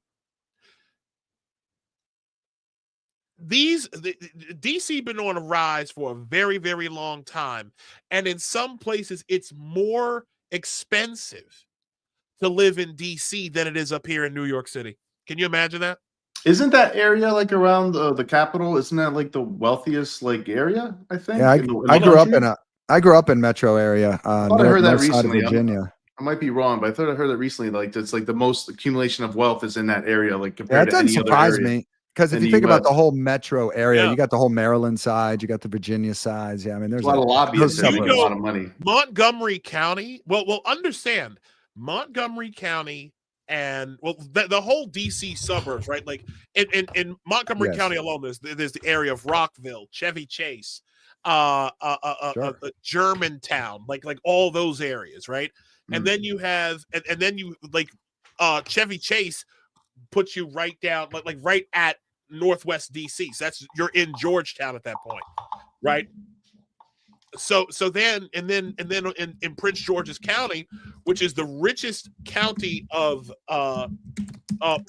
black people, right? The highest like the highest earners within the black community live in Prince George's County. Most of that wealth is off of like the federal employees. Yeah. What's fast? I'm seeing different. I'm not seeing DC. I looked it up on I'm seeing like, New York County, Marin County, so California Bay Area, New York City. So yeah, that might, but I could swear I heard that somewhere that this was like, maybe it's like a certain area. It's like per capita or whatever in a certain area. But there's a lot of wealth. Yeah, but what, and then if we laid a map down, this is a mind-boggling thing that again goes back to the notion of the same thing. If we laid a map down of where this hyper concentration of wealth is in the metro area around DC and the suburbs of Maryland and Virginia, and then we laid a second map down of which schools, counties lost their mind the most to woke capture, they'd be identical maps.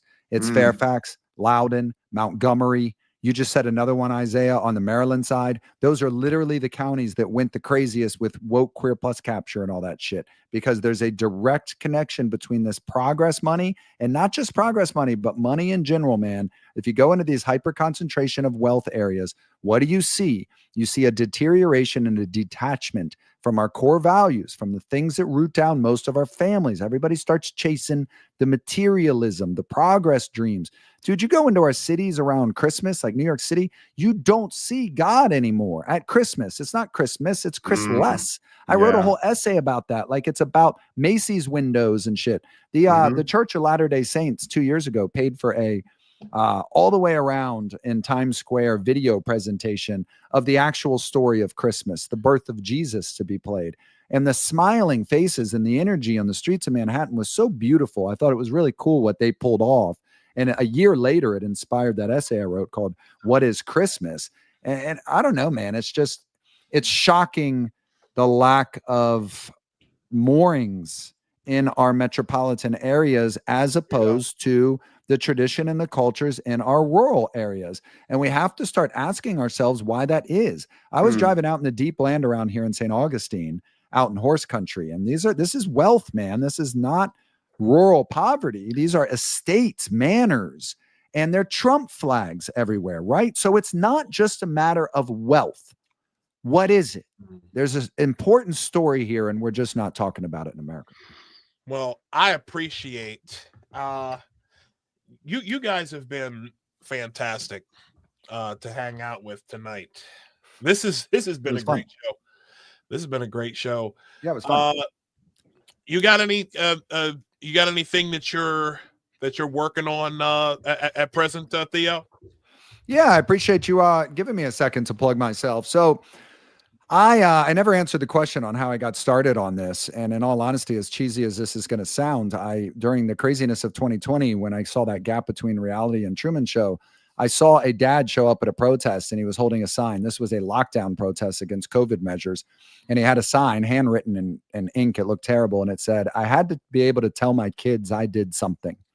And as cheesy as it sounds, it motivated the hell out of me. And I thought, I have to be able to tell my kids I did something. And I started just posting feverishly. And I never had any intention. I never want to be part of social media at all. I never had any intention on this becoming anything bigger than, man, I got to go help push back against this information capture. Well, to tie it back to your question of what am I up to now, something happened in my life in the last 4 or 5 years. And between meeting amazing people like you guys and this sort of Rolodex or web, I like to call it our brain trust that's formed on Twitter. It's an incredible amount of intellectual resources. Then something more personal has happened. I become friends with a lot of these people. Nick, I hope to get to know you better. Isaiah, I consider you a friend now well off these computer screens. And then I've, as arrogant as this will sound, and I don't mean it that way, but through just thrusting my thoughts into the intellectual space at a global level, I've come to realize that my thoughts can compete at a global level.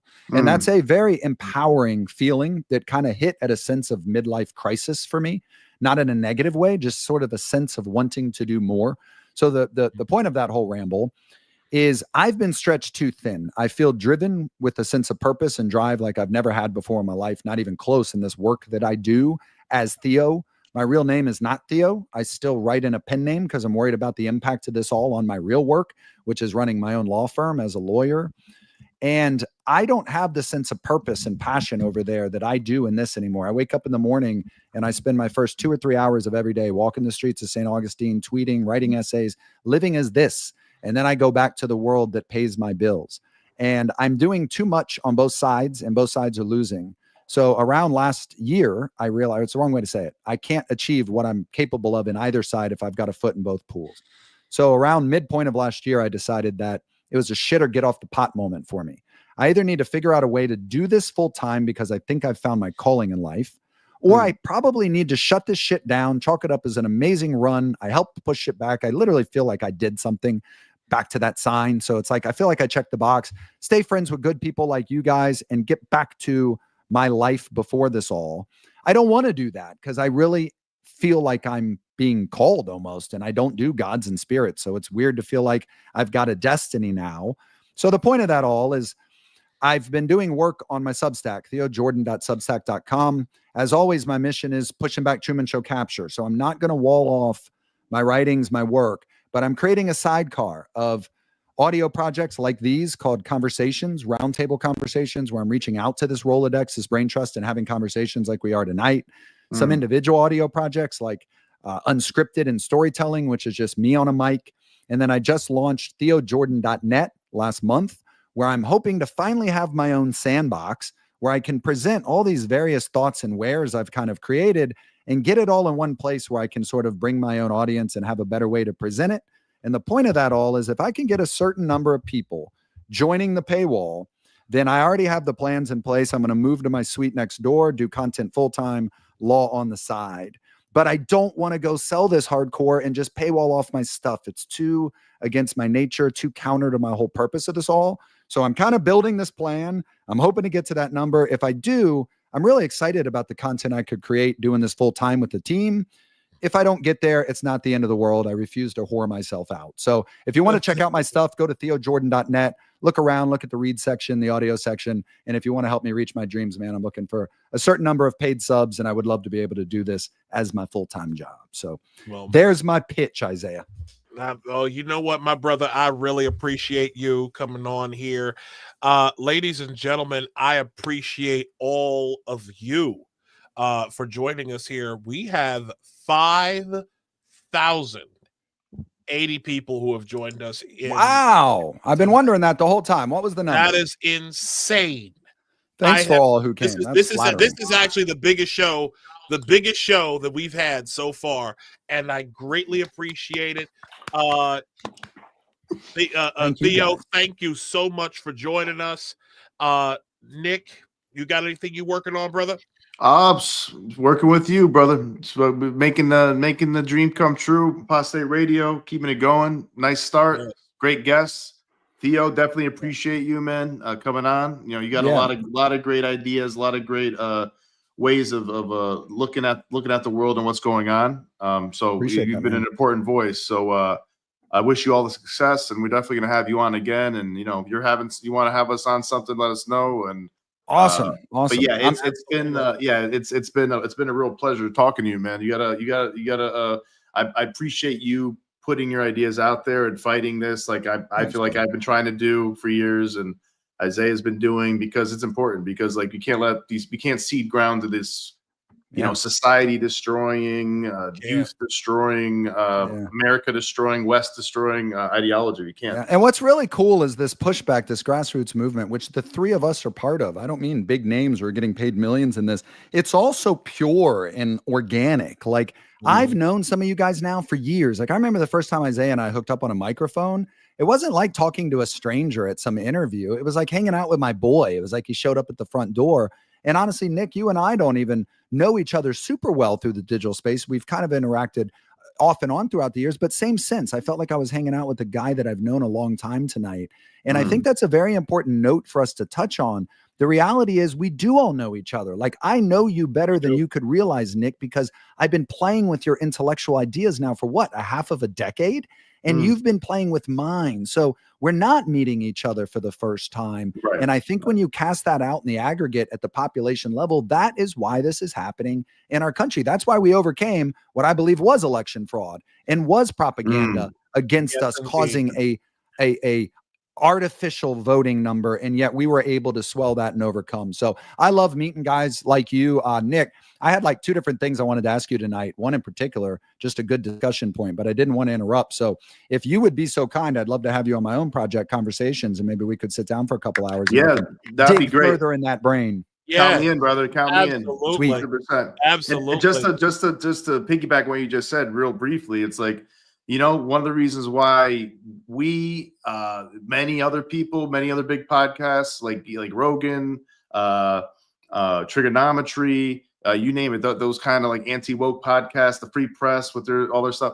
Part of the reason why we've been so successful, I think, and winning this battle is because we have the truth on our side, man, for the most part. Man. We're not right about everything, I'm sure, but we have the truth on our side for the most part. The truth is a powerful ally. Yeah. There's a quote in my industry: "It's easy to be a lawyer when the facts are on your side." Exactly. That's right. That's exactly. Right.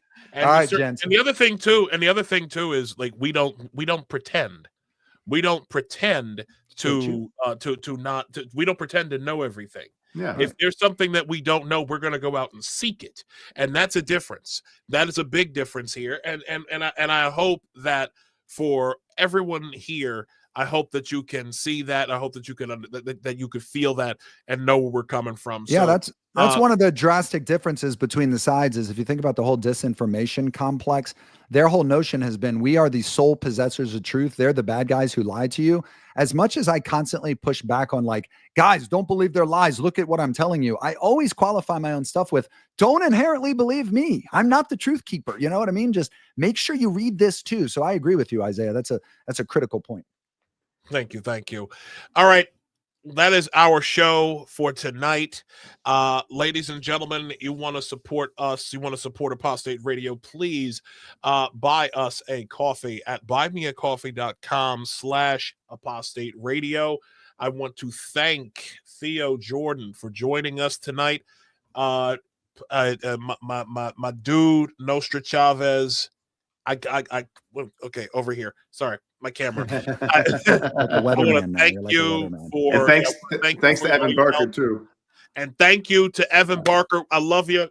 You guys, great to meet you. you all have Thanks been to all the digital fam who showed up in the notifications watching tonight. Solo and Eric, and it was great seeing all y'all on there. This is a cool format. Talking to you guys. Blue Sky Libs was on there. Very cool. It's a digital fan, man. I love it. Next week, we will be back.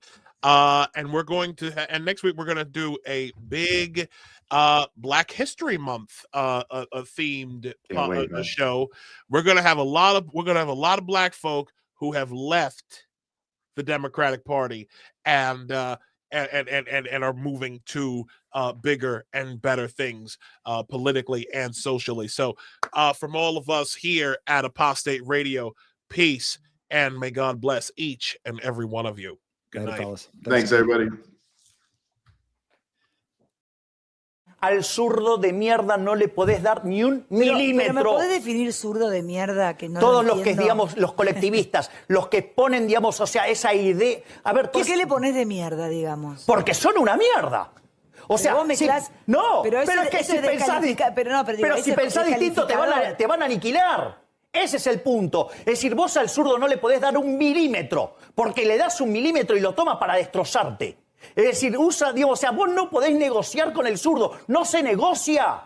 No se negocia con esa mierda, no se negocia porque te van a llevar puesto. Si tienen un golpeador que cae...